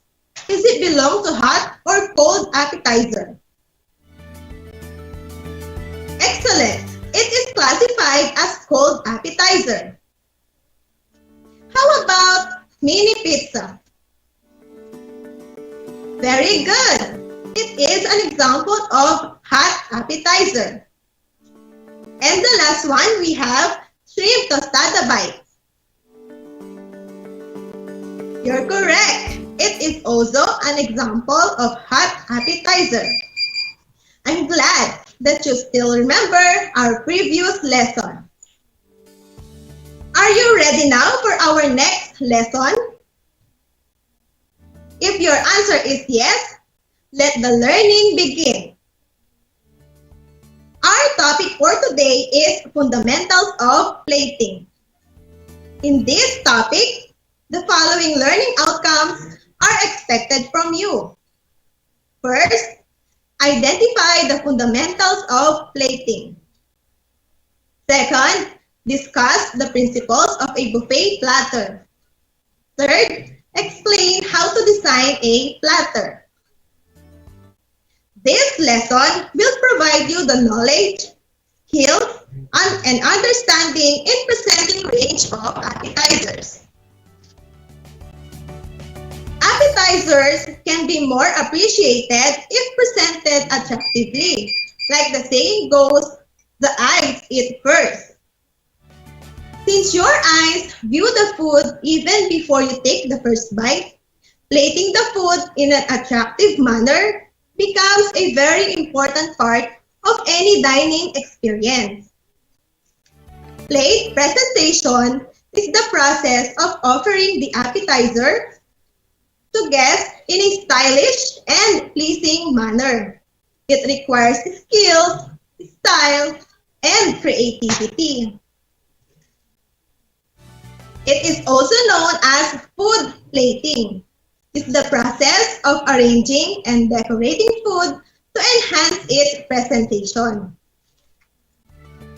Whether you use food presentation, plate presentation, or plating, it is all the same, as this improves the presentation of a dish and adds value to the dining experience. The following are the fundamentals of plating. First is balance. The rules of good menu balance are also applied to plating. Select foods and garnishes that offer variety and contrast. Plating requires the balancing of multiple elements on a single plate. For the balance in color, 2 or more colors on a plate are usually more interesting than just one. It's time to bring back those memories of elementary school art class and the color wheel. When creating the perfect plate, use complementary colors. A colorful, bright meal will look more attractive and taste better than a dull, colorless dish. For the balance of shape, plan for variety of shapes and forms. Cutting vegetables into different shapes gives you great flexibility. Next is the texture. Not a strictly visual consideration, but important in menu planning. A variety of textures on your plate will help you present your meal attractively. For the balance in flavor, one of the factors to consider when balancing colors, shape, and texture on the plate is the flavor. So keep flavor in mind when creating balance. Next fundamental of plating is the portion size. This is important for presentation as well as for costing. Portion sizes and plates should always be matched.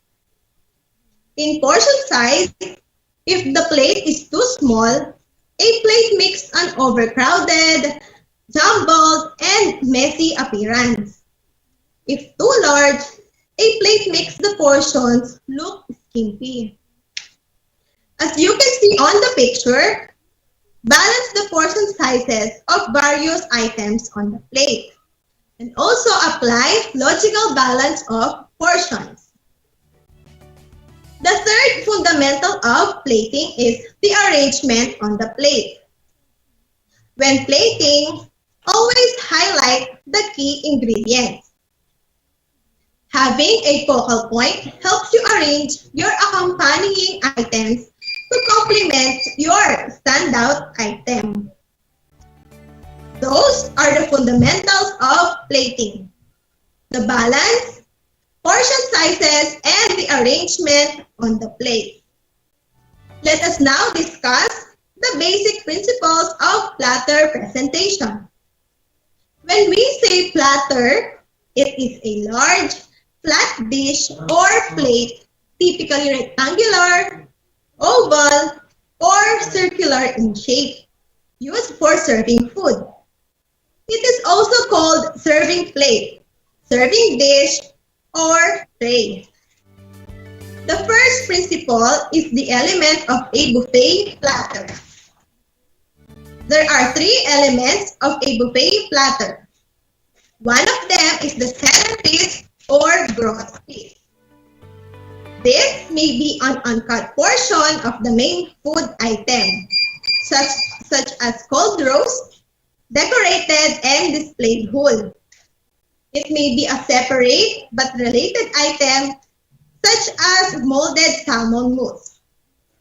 This is also one example of the centerpiece or broth piece. As you can see on the picture, the lobster being at the center. surrounded by slices of salami. Another element is that the slices or serving portions should be arranged artistically. Here is an example of artistically arranged buffet platter with a centerpiece. The slices of meat are artistically arranged, the same arrangement with the centerpiece.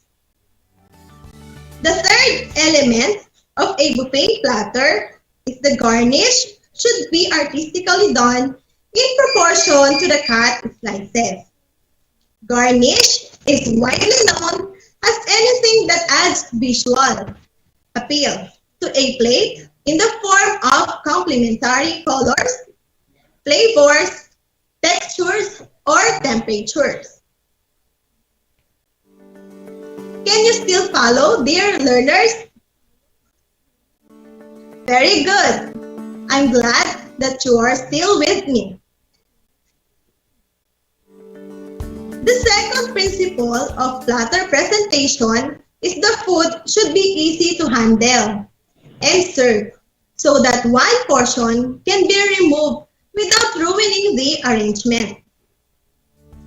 Third, a simple design is best.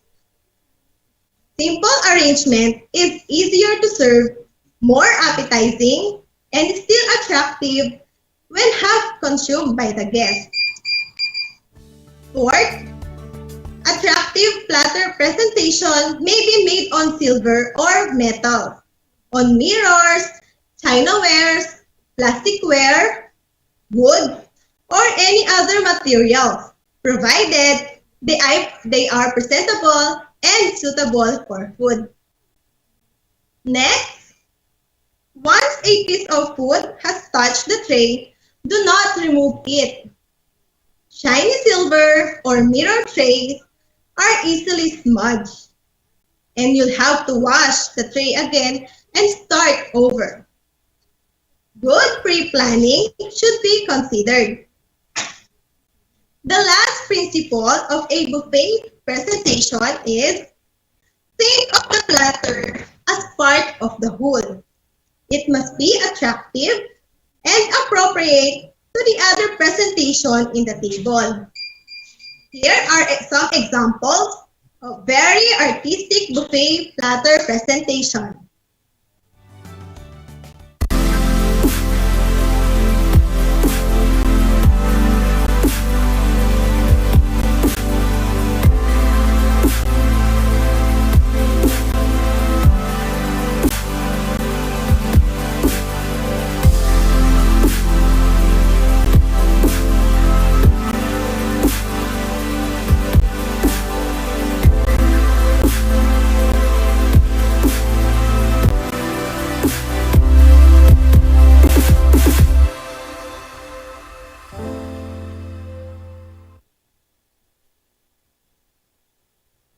Apply those arrangements when you have special occasion, and especially this coming holiday season.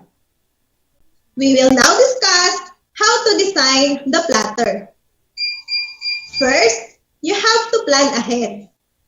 Make a sketch by dividing the tray into 6 or 8 sections.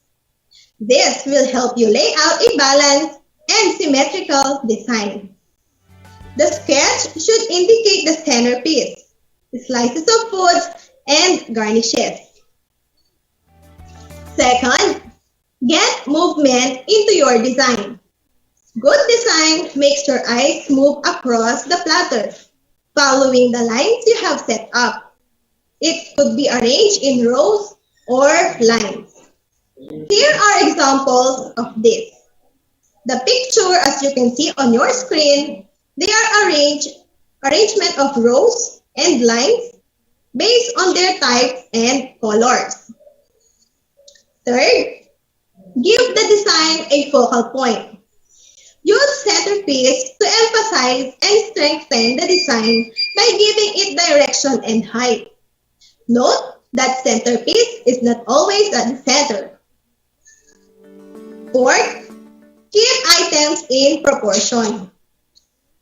Next, make the garnish count.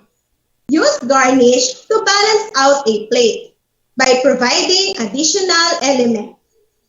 Two items on a plate often look unbalanced, but adding a garnish completes the picture. On the other hand, do not add unnecessary garnish and make sure your garnishes are all edible. 6. Don't drown every plate in a sauce or gravy. It may hide colors and shapes. You may cover a part of it or band of sauce across the center. Here are some examples which the sauces are placed under the food to highlight it or on top to garnish it. Don't hide the food. Remember, sauces are used to enhance the food. They are not the focus. 7. Keep it simple. Remember the acronym word KIS or KISS. Simplicity is more attractive than complicated designs. And lastly, let the guest see the best side of everything.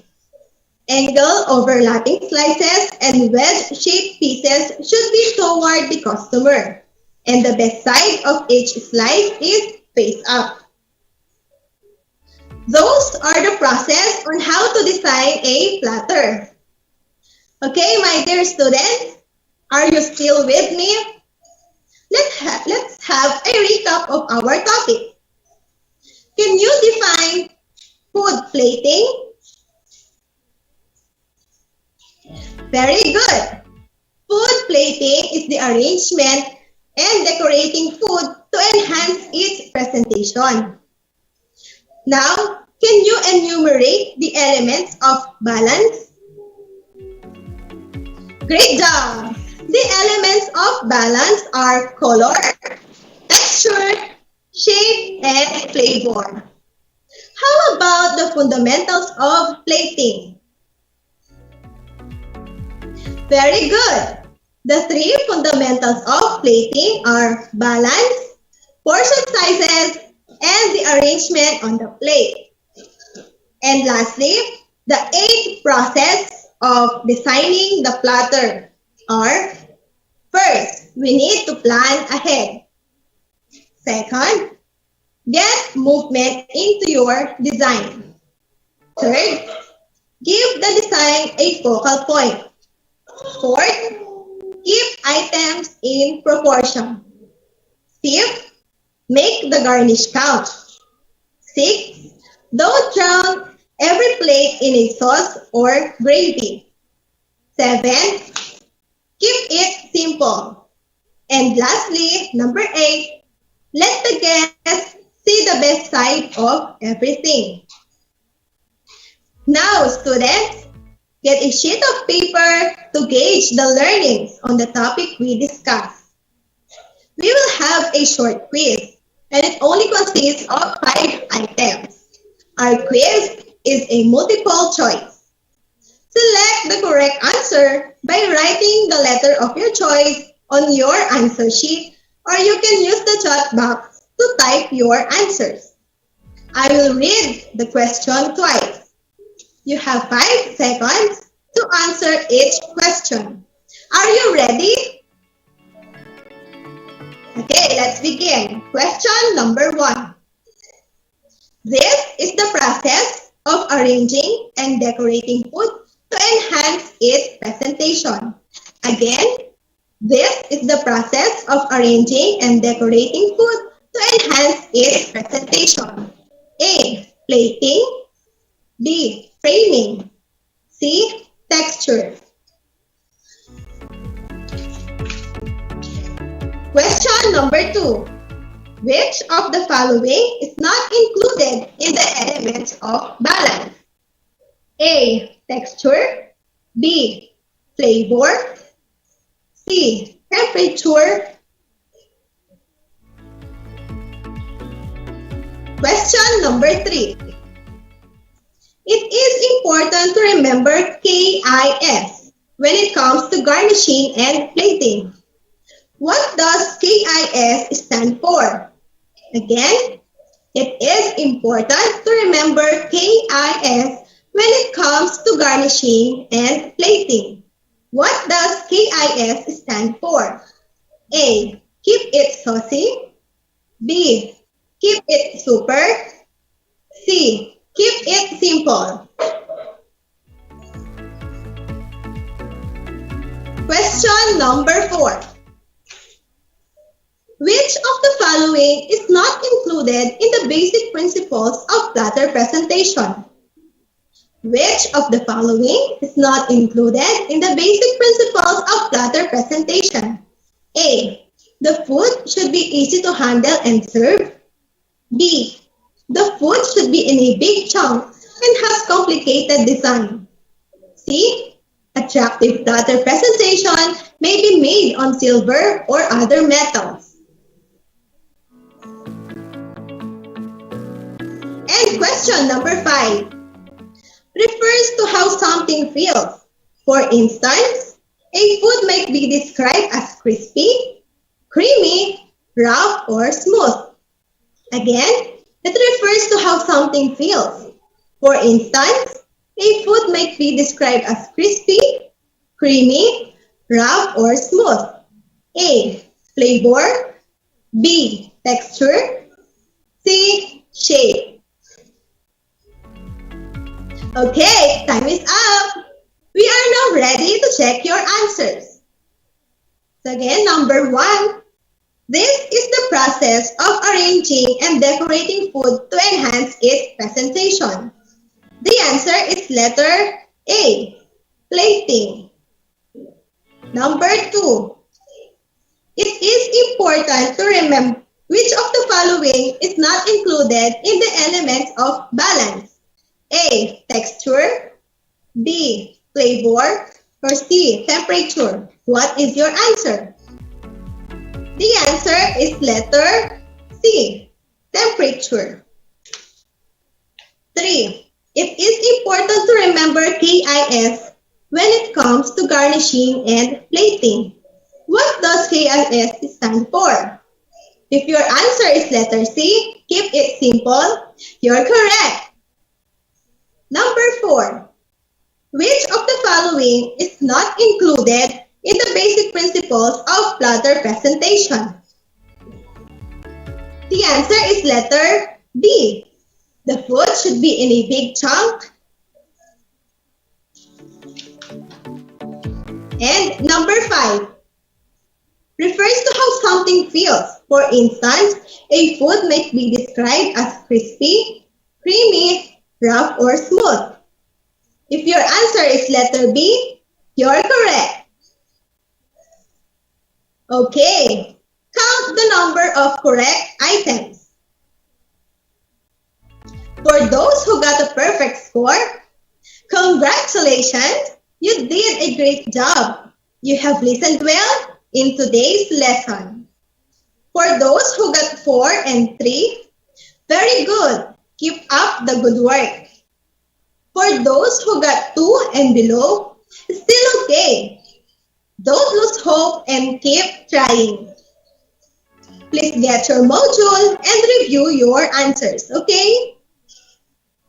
Hopefully, you learned something on our topic for today and apply these new learnings in your daily life, most especially during occasions and holidays. That was a great learning experience with you, grade 9 learners. Thank you for listening. Before I end our lesson, I would like you to leave a saying that says, fill your plate with the colors of the rainbow. What pleases the eye, pleases the body. This is Project Shine, Aral TarlakHenyo, brought to you by the Department of Education, Division of Tarlac Province, in cooperation with DZTC 8 to 8 AM station. I am Teacher Sarah of Kalunwan High School Annex, Grade 9, TLE Teacher Anchor for today, saying, in TLE, we aim for skills, knowledge, and progress. Good day, everyone, and keep safe.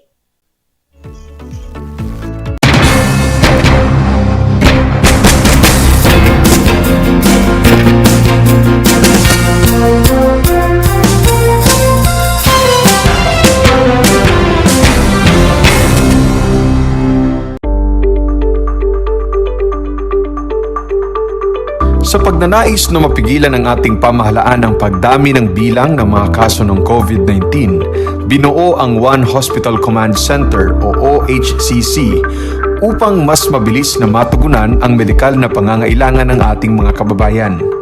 Bukas ang OHCC 24 oras araw-araw. Tumawag lamang sa mga hotline nito sa 0919-977-3333 o 0915-777-7777 o 02-886-50500. Maaari ring i-download ang Pure Force Citizens app sa Android o iOS upang mabilis na matugunan ang sinumang nangangailangan.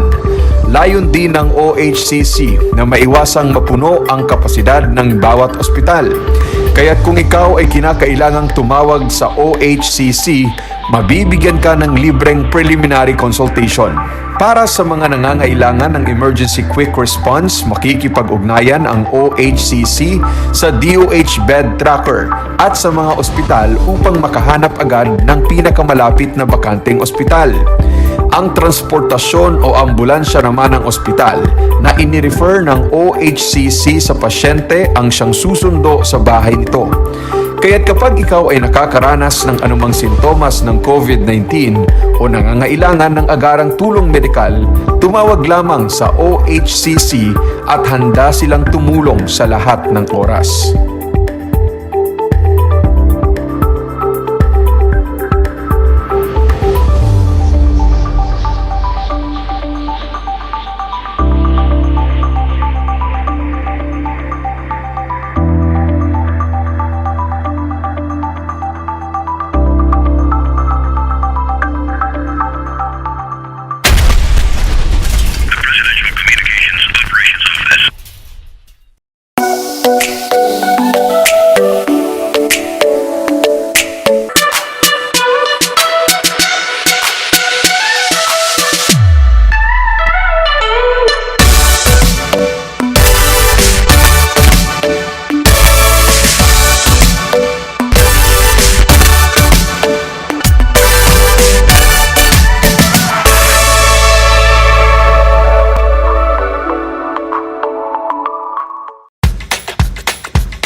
Alam niyo ba na ang jeep ay ang pinakasikat na uri ng transportasyon sa Pilipinas?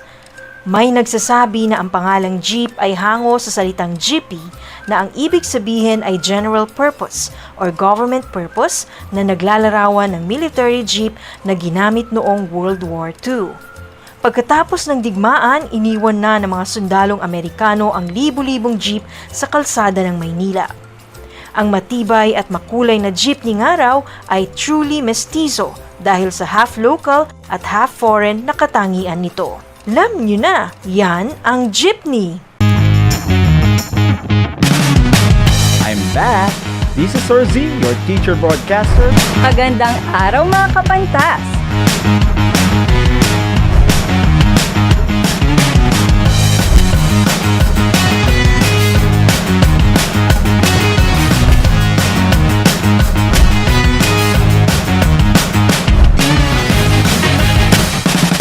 Welcome to Aral TarlakHenyo.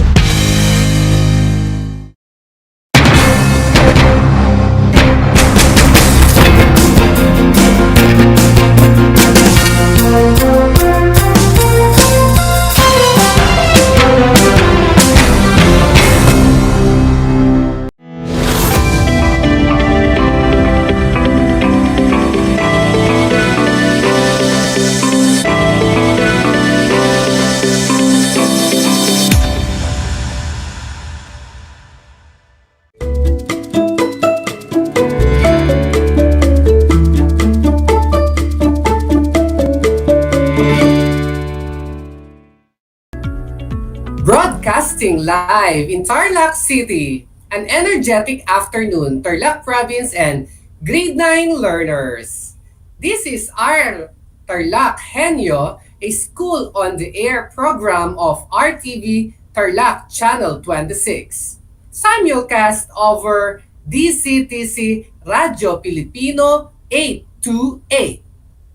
You can also watch us live via our Facebook page at RTV Tarlac Channel 26. Hello there mga katrans, ombaw, at mga bilat. I'm your teacher broadcaster, Sir Itong. And I will make you sweat, wet, as we move our muscles in learning our activities today.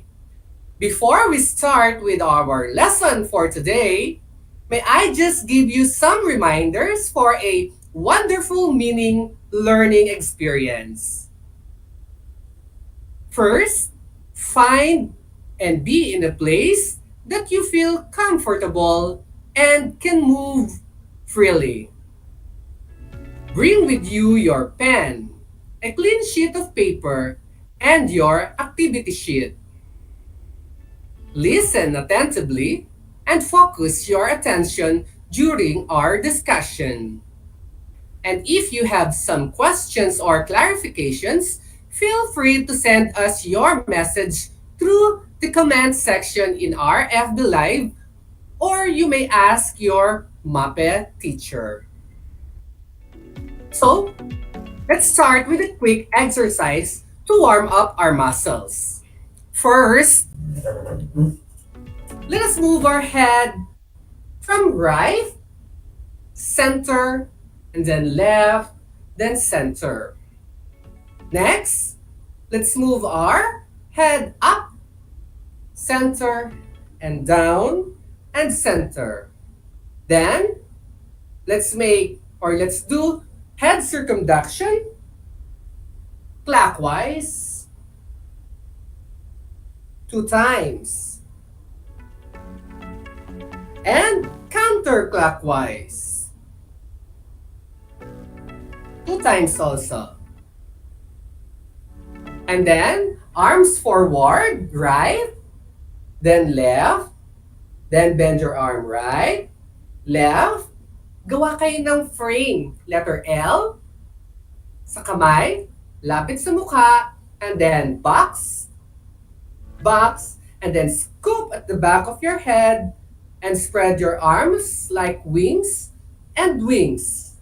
Again, arms forward, right, left, bend your arms right, left, and then form an L, frame, and box, and scoop, wings, and wings. Next is shoulder flex. Starting with your right, forward, and then left. And then both shoulders backward and front. Next is trunk twisting, starting with your right. Twist. Ayan. Kaya-kaya yan kahit nakaupo lang. Ayan. And then, knees up. Knees up. That's it. Higher. And then, repeat the arms forward, right, left, bend your arms right, left, and then form the L or the frame, and box, and then scoop to your back, and then tilt your head, inhale, and exhale, and relax. Let's do it with music.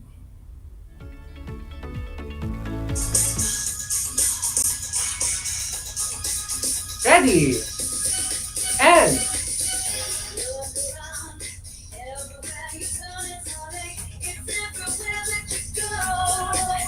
heads up, center, down, faster, head circumduction, clockwise,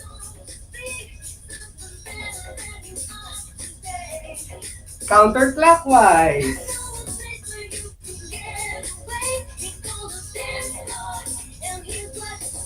And arms forward, right, left,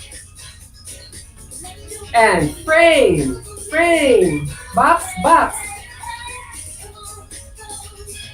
bend, frame, L, box, shoulder flex, 2, 3, 4, now left, 1, 2, 3, 4, and backward. 2, 3, 4, and forward.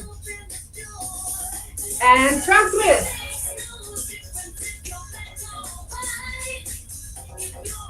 That's it. You can do this. And knees up. Taas ng pagpuhod. Ulit tayo. And back.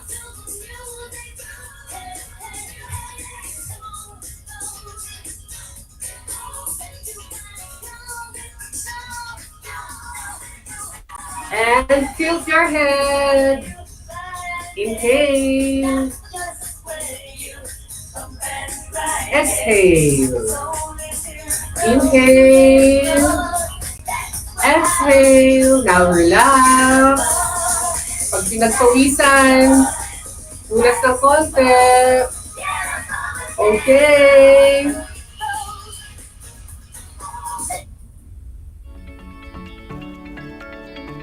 O yan, pinagpawisan na tayo kahit nakaupo lang. Let's clap our hands for that activity. Now, we are ready to start our lesson. Let us look back at the previous lesson. Last Tuesday, we have discussed the principles of officiating officials and good qualities of officials. So, let us check your memory. How well did you understand your lesson last Tuesday?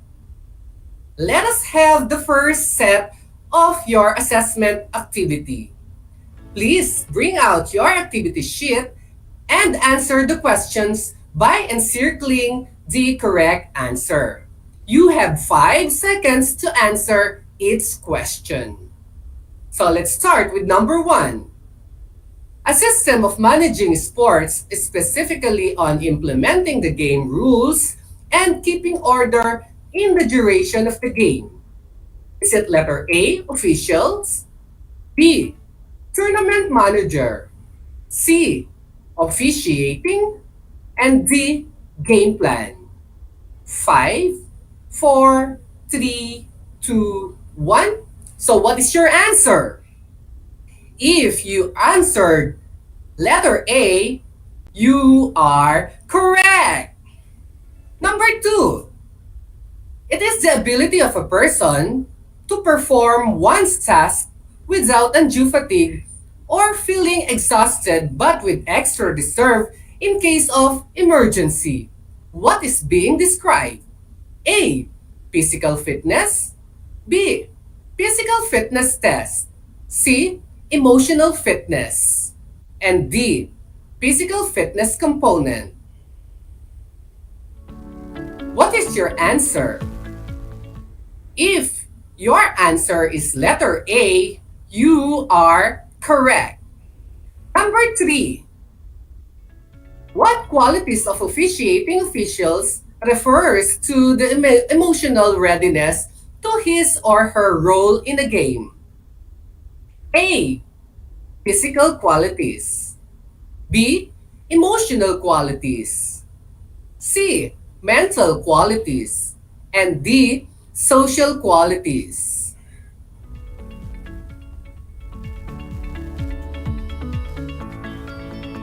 What is your answer? If you answer letter B, you are correct. Number 4. The qualities of officiating official that refers to the ability to deal with others at any given situation. A. Emotional qualities. B. Mental qualities. C. Social qualities. Or D. Physical qualities. And your answer is letter C. If you write letter C, then you are correct. Number 5.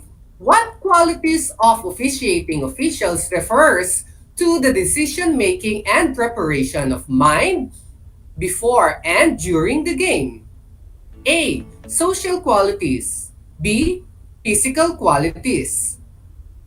C. Emotional qualities, and D. Mental qualities. What is your answer? If you answer letter D, you are correct. So, how many correct answers did you get? If you get 5 out of 5, you are great. Keep up the good work. If you got 3 out of 5, that is still good. Just pay more attention in our next lesson. And if you got 1 out of 5, don't be sad. That is still okay. Don't give up yet. You just have to call your Muppet teacher and ask for more guidance to level up your learning skills. Moving on, our next topic is about the hand signals in officiating basketball game. At the end of our session, you should be able to A. Enumerate the different hand signals in officiating basketball game. Letter B. Identify the different hand signals in officiating basketball game. Last, execute the proper hand signals in officiating basketball. Let me show you first the proper attire of a referee on basketball. This is an example get up or proper attire of a basketball referee. Not too formal and not too sporty, but it will stand out among the players during the game. So have you ever seen a basketball game without a referee? Well, let me show you a game without a referee.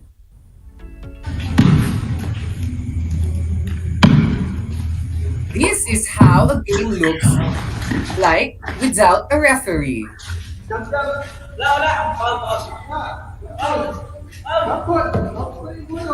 Ojiva, it's a chaos. They don't know who commits mistake or what violation they have done. Yes, everything will be a mess when there is no referee. Now, let us take a look at the game with referee.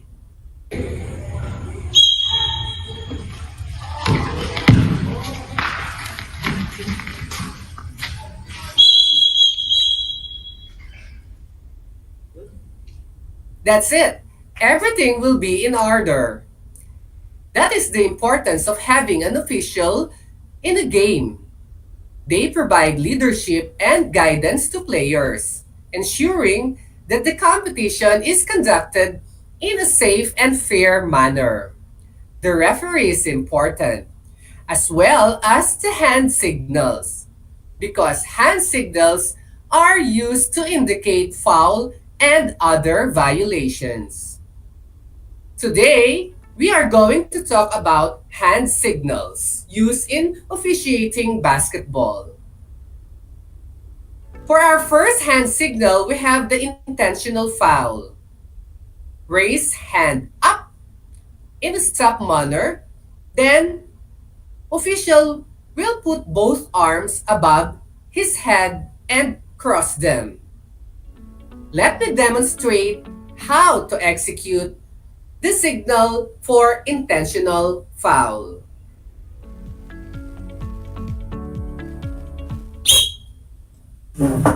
And then you have to stop or signal a stop clock and then signal the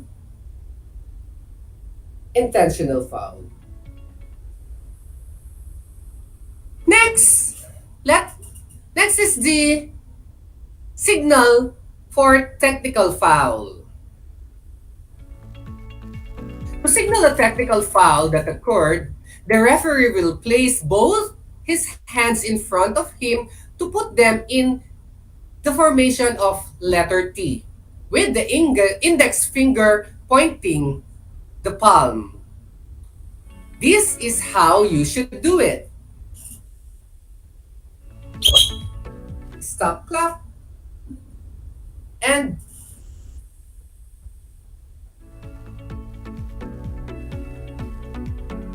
another hand signal is the traveling violation.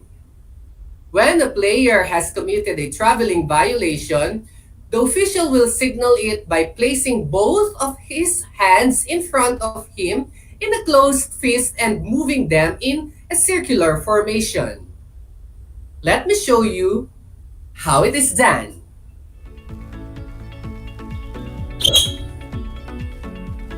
Stop clock and then traveling.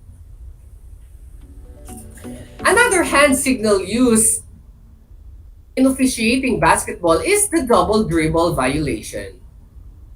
The official will signal that a double dribble violation has been committed by putting both of his hands in front of him with palms down and alternating them up and down as if dribbling a basketball.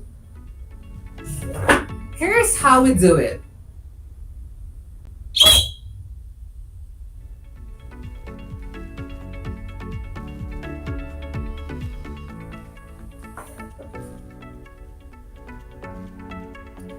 Next is 5 seconds violation.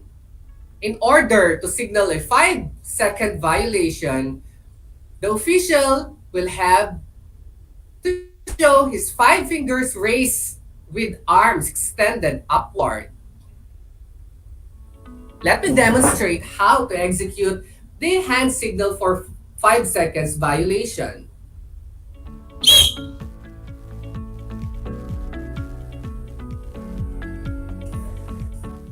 We also have the jump ball. When both players have control over the ball at the same time, it is indicated by both thumbs up pointing out upwards with arms extended. This is how you should do it.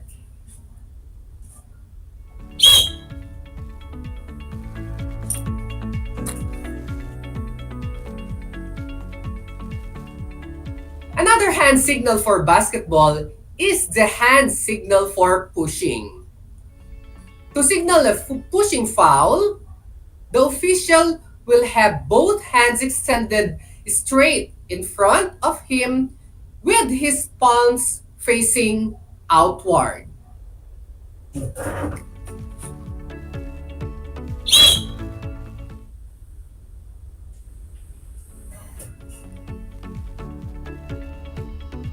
Moving on, we have the hand signal for violation of illegal hand use. An illegal hand use foul is signaled by the official by putting both of his hands in front of him at waist level and grabbing one of his wrists with the other hand.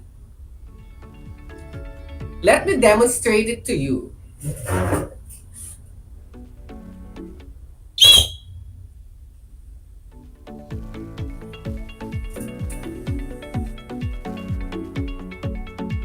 Next is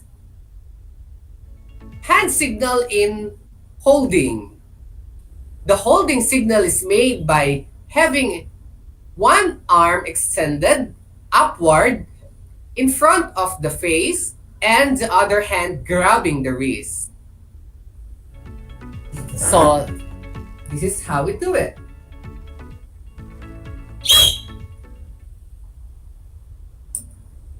Kapag ginawa nyo to sa baba, this is holding or illegal hand use. Kapag sa taas, holding. Lastly is the signal for blocking violation. If a defensive player commits a blocking foul, the official will have both hands in fists touching his hips and his elbows in tight against his body. So this is how you should do it.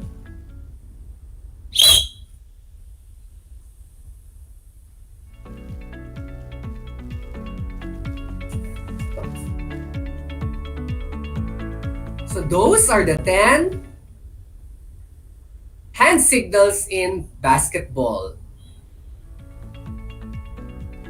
Now let's have a recap of the different hand signals we have discussed.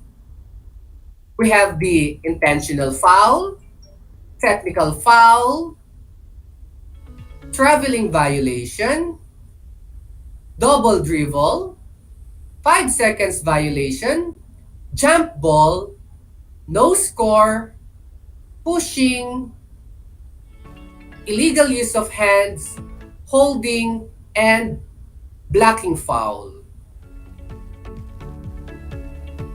Now, let us have our second activity. In this activity, I will be showing you the pictures of the different hand signals we have discussed. And you are going to identify them. I will give you 10 seconds for each item to write your answers. Write your answers on a separate sheet of paper. So, are you ready now? Let's get started. Number 1.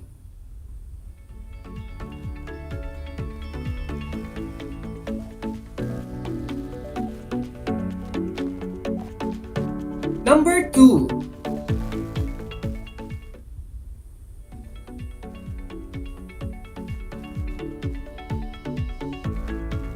Number 3.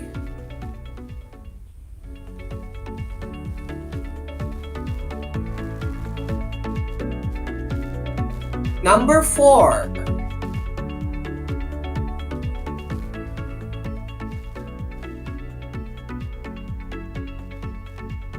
Number 5.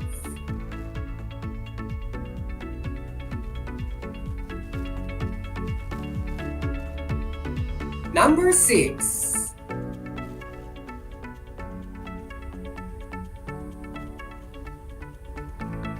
Number 7.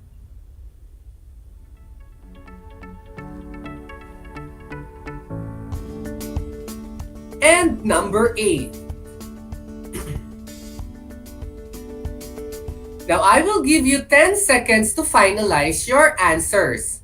And your time starts now.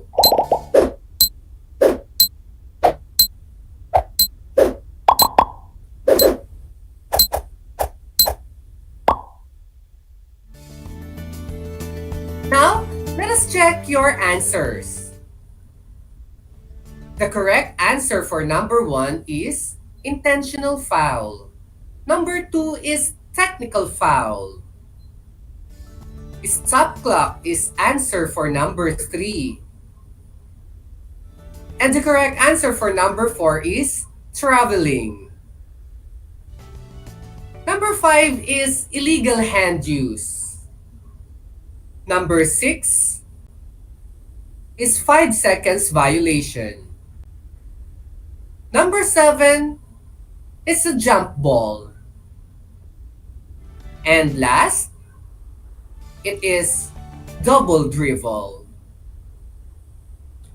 How did you score in this activity? Did you get all the correct answers? If you answered me yes, that is great. It means you listened attentively in our discussion this afternoon. For those of you who did not get perfect score, don't worry, because you can always watch this episode to review and do better next time. Oh, Diva! Tapos na agad ang 25 minutes natin. If you sweat and got wet with our lessons today, you better wipe it right away to avoid getting sick. I hope you had fun and enjoyed using your hands in exercising, dancing, and signaling. And remember, you only live once. So, you better live your life to the fullest. Enjoy, stay strong, mask up, wear your face shield, and be a COVID-free student. This is your gay teacher, broadcaster Joselito Itong Kayabyab, saying, take care and God bless. Kapungka.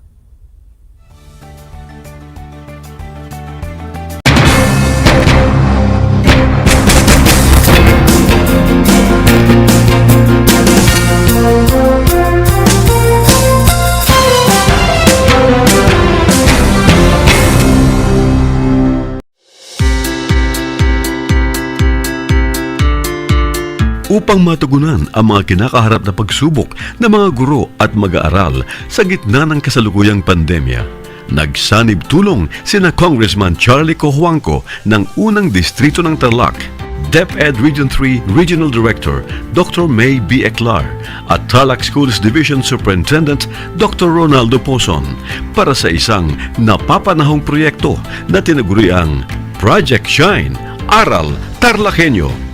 Ang mga mag-aaral ng Grade 4 at Grade 5, ganon din ang Grades 8 and 9 sa buong probinsya ng Tarlac, kasalukuyang sumasailalim sa radio-based instruction. Katuwang ang himpilang DZTZ 828 kHz AM at RTV Tarlac, Channel 26. Ang Tarlac po nangunguna po ngayon pagdating po sa radio-based instruction.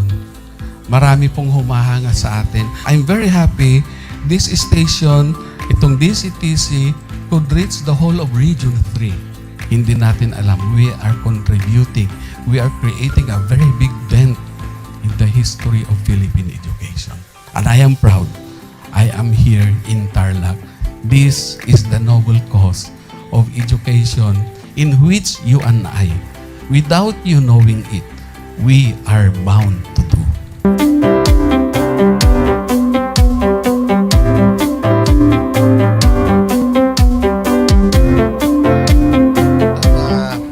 Project natin na Project Shine is a natural consequence dahil sa nangyari sa buong mundo. Let's continue to work together.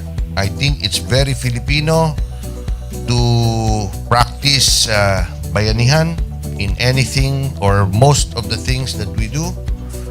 And this is a manifestation of that. No?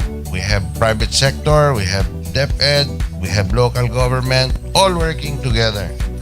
And I hope the parents of some of these children, especially the parents that did not graduate from school or hindi nakapag-aral nung sila ay bata, sana naman gamitin na nila itong opportunity na mag-schooling na rin sila kasama ng mga anak nila para mag-bonding pati ang mga magulang sa mga bata. I look at this as doing God's work. Diba? So if you do God's work, it feels right. It's righteous. It's for good, not for evil. Good morning and happy learning, grade 4. Welcome to Aral TarlakHenyo here on RTV Tarlac, Channel 26. Simulcast over DZTZ 828. Radio Filipino Tarlac. I am Teacher Mercy Pacheco Bognot. This is Alistair Aidatu. I am Marie Josephine B. Andrade. I am Teacher Princess Marie M. Dueñas, and I will be your teacher broadcaster for today.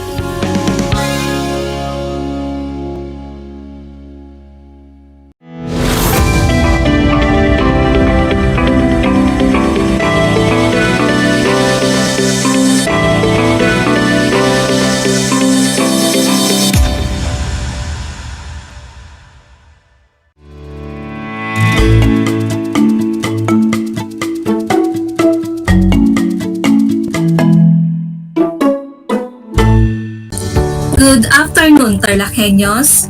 Welcome to Aral TarlakHenyo with RTV Tarlac Channel 26.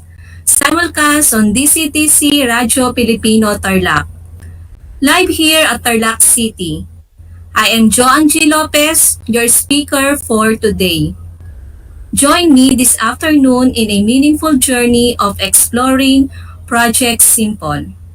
Before we start, I want you to find a comfortable place to stay, avoid noise.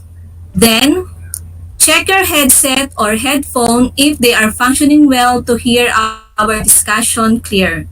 If you have any question, you can type them on our comment section in FB Live. Last week, I already finished the demonstration on how to upload modules in Simple. Today, we will continue on how to create a quiz and exam. So, let's start.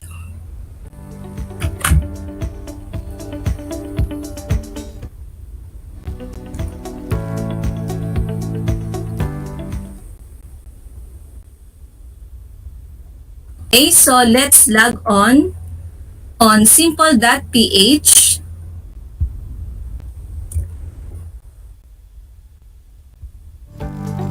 Then, the password. Click login or press enter. Again, to create a quiz, we need to go to My Study Mate.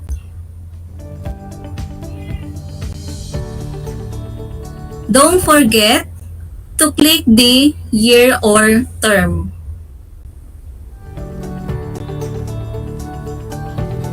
Then, go to Activities.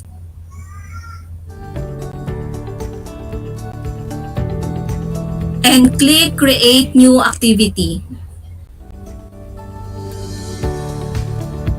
A dialog box will appear. Select Term Schedule. Select Type. Let's first create a quiz. Click Next.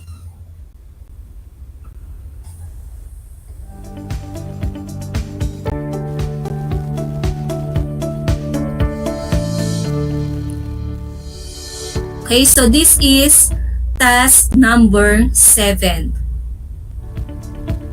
Grade type, raw score, can view. So we are going to set if it is yes or no.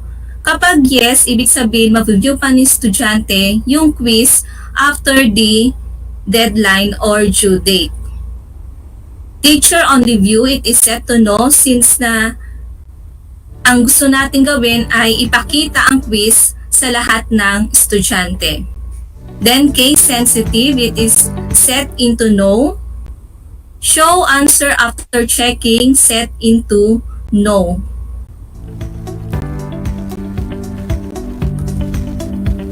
Select quiz type. For example is multiple choice, single answer,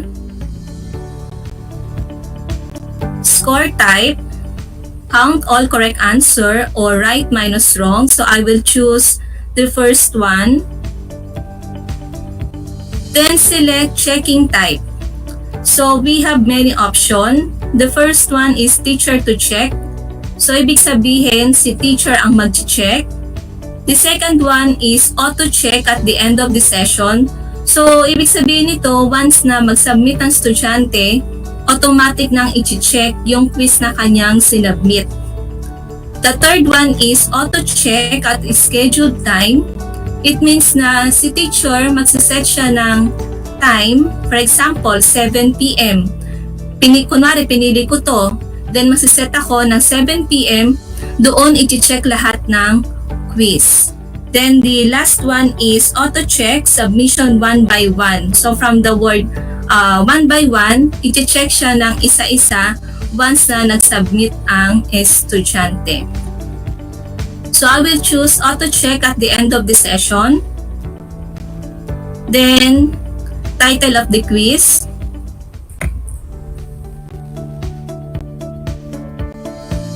The instruction. So what is your instruction for this quiz?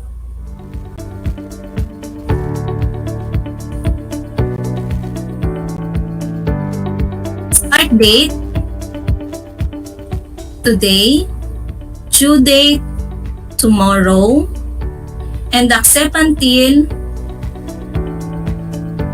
October 1. For randomization, Randomization. If you choose yes, the question for each student will be randomly selected from the pool of question you provided. So if you have 100 question and you choose yes, so kapag kinlik natin yung yes dito, may number of questions. So ilan ang kukunin niya doon sa pool of question na pinrovide mo. Then for students, kapag blanco, ibig sabihin lahat ng estudyante makaka-receive ng quiz na to. Kapag nag-specify tayo ng name dito, sila lang yung estudyante na makaka-receive ng quiz na ginawa natin. Then the last one is show in dashboard. So it is yes. Proceed to question. Okay, so we have two icons. The first one is get template for the quiz and the second one is import the quiz. So first, click the get template. So as you can see, ito yung template natin. We need to download. Download file. Then let's open it. On downloads, QMC, question multiple choice. So bakit may 3? Kasi pang 3 times ko nang na-download to. Then open it.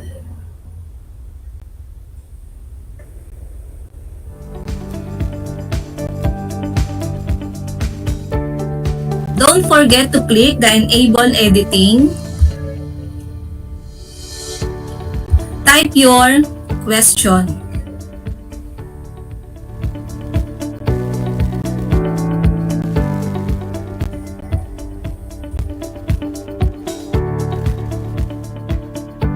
And your choices.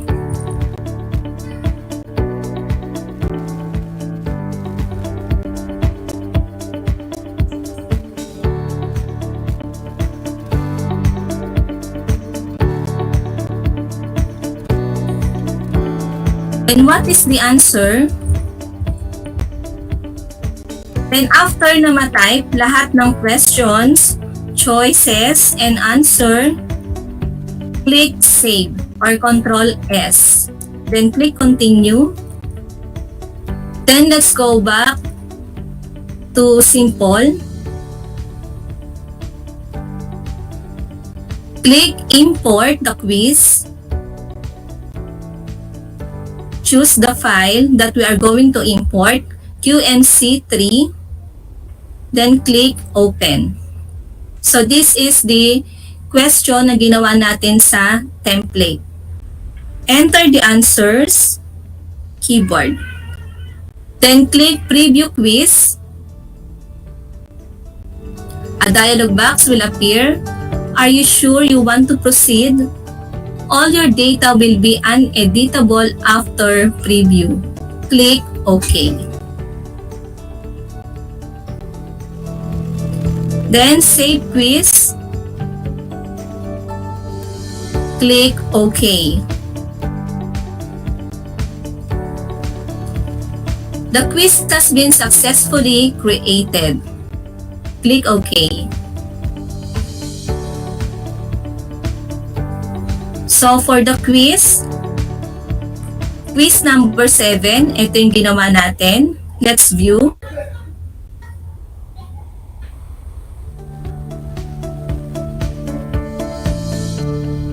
Ganito ang itsura niya. Maximum score, 1 since na 1 item lang. Then auto-check at the end of the session. Automatic na i-check. The start date, due date, accept until, then allow late submission since na naglagay tayo ng accept until. Then this is the question and the choices. Next, let's create an exam. So to create an exam, click this, create new activity, choose term schedule, type, we have the exam, then click next.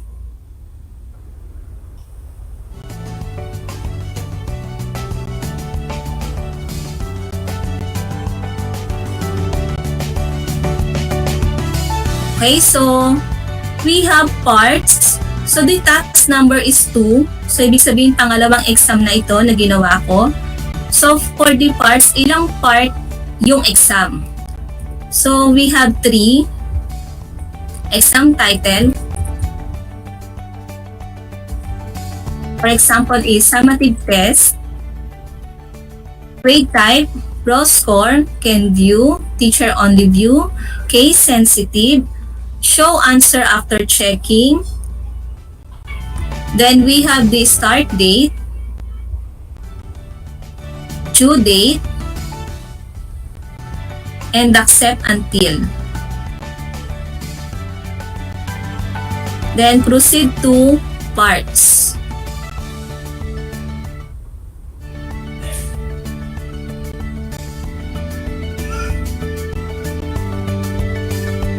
Okay, so we have here exam type.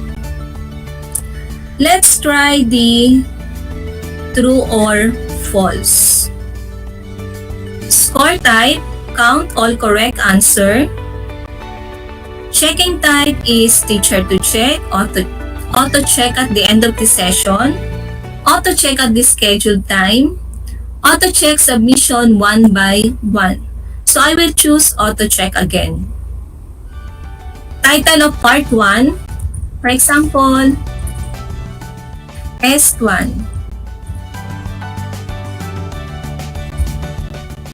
True or false.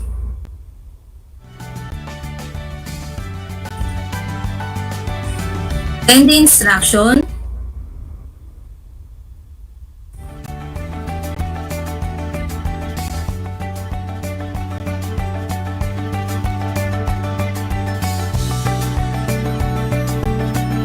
Randomization.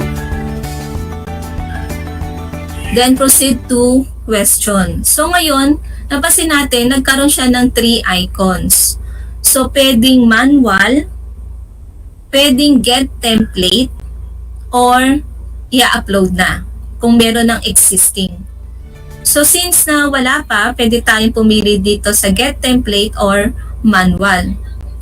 So for the get template, mas preferred ko to since na yung mga question natin nakasave na. For example is gumagawa tayo ng mga question, meron na tayong copy. So try natin yung manual. Okay. So for the manual,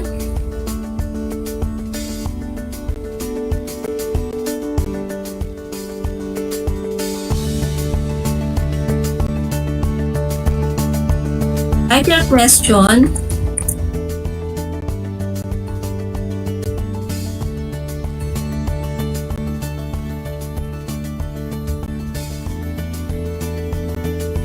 The flash drive is an example of storage device. Kapag gusto pa nating mag-add ng additional question, we can click this one. So kung ayaw naman, pwedeng i-delete. Then may kita natin dito sa right side, choose one, is it true or false? Click preview part 1, for example, tapos na tayo mag-type. Then save part 1.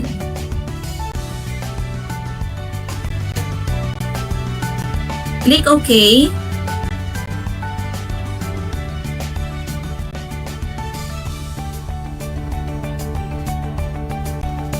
Exam type, let's choose fill in the blanks. Score type, count all correct answer. Checking type, auto check at the end of session. Test 2.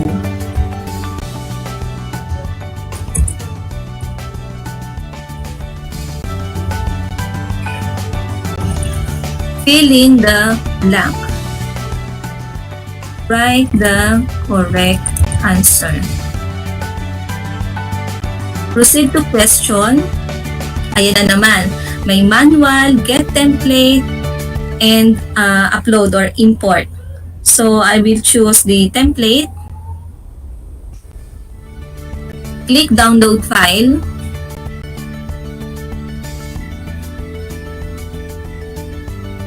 Let's open QFB. Click Enable Editing.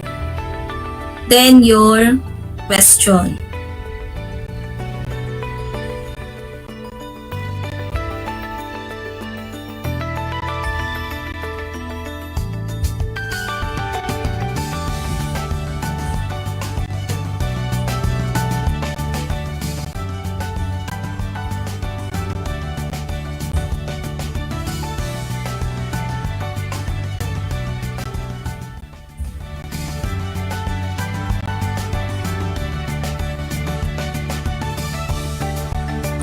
So it is an output device that displays the content of the computer.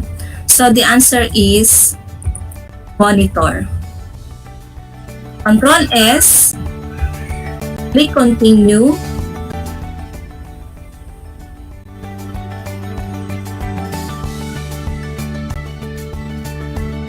Then let's upload it. QFB. Then open. So monitor, a question, the answer, preview part 2. Click OK. So this is the preview. Save part 2. Click OK. Click OK.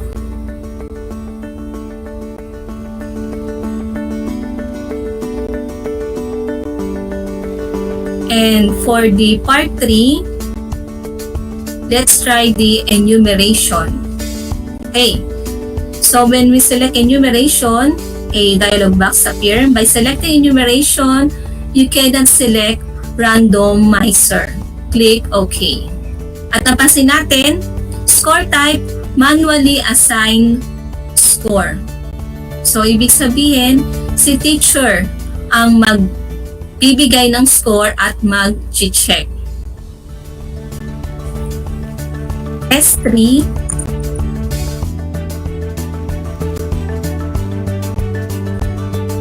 enumeration is, then proceed to question. For example is manual, enter the number of items,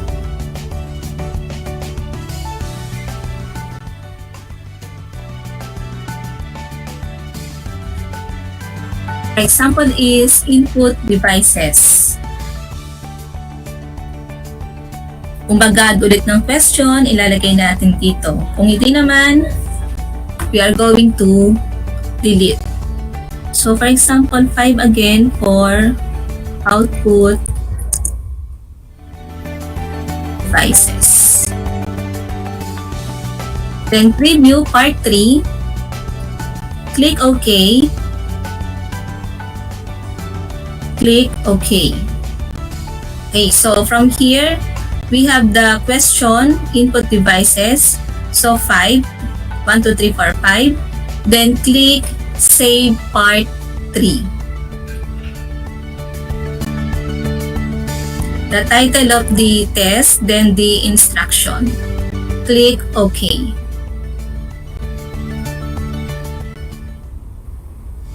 Exam part has been successfully saved. Click OK.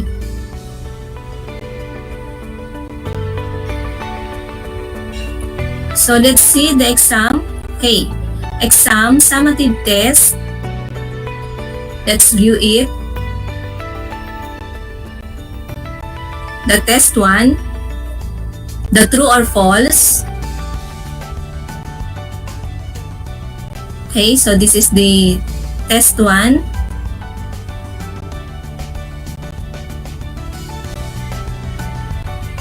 We have the test 2.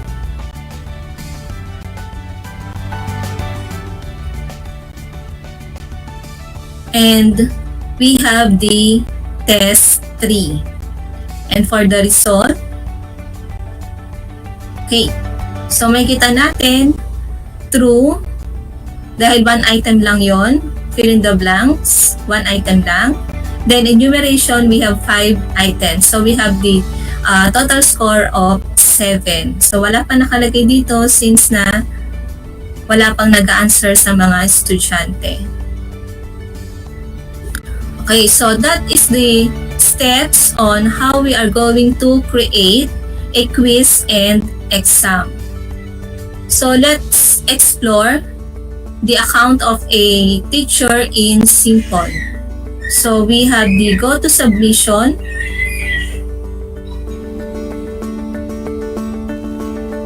So these are the submitted project, lessons, quizzes, and exams of the students together with the score. So yung mga nasa dulo, yun yung score nila. Kapag lesson, automatic, wala silang score doon since na magbabasa lang sila.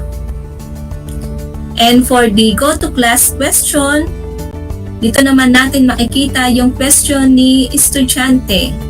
For example, CCG, sa trial quiz 3, ayan, how to do this.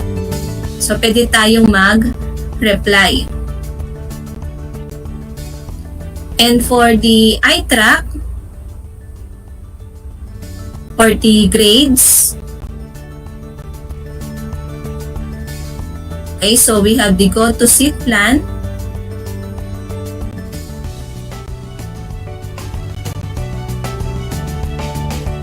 We can select how many rows and how many columns and then click set.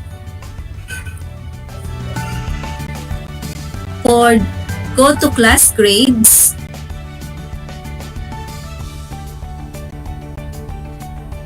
okay, so for this, we need to select the term. Go to class grades.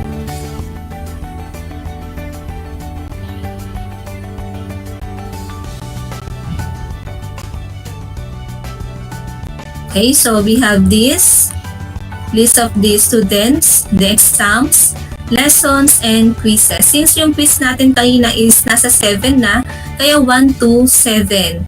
The exam is 1 to 2, nasa task number 2 na siya, kaya may hanggang 2 yung nakalagay dito. Then for the lessons, we have 8.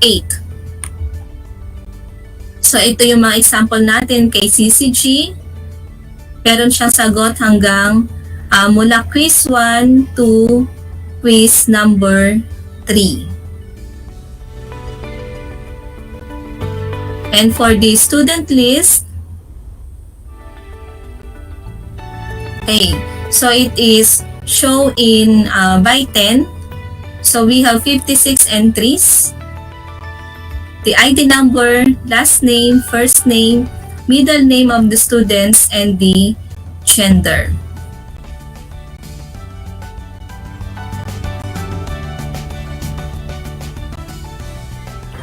We can also use this to create rubrics, create and view metrics when we want to create a metrics, when we want to view the student schedule, and when we want to set the schedule of the teacher.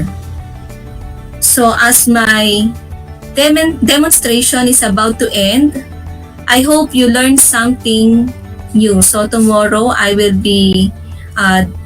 demonstrate how the student will answer the question or how the student will use the project Simple. So once again, I'm Jo Angie Lopez na nagsasabing keep safe always and have a good day. Thank you.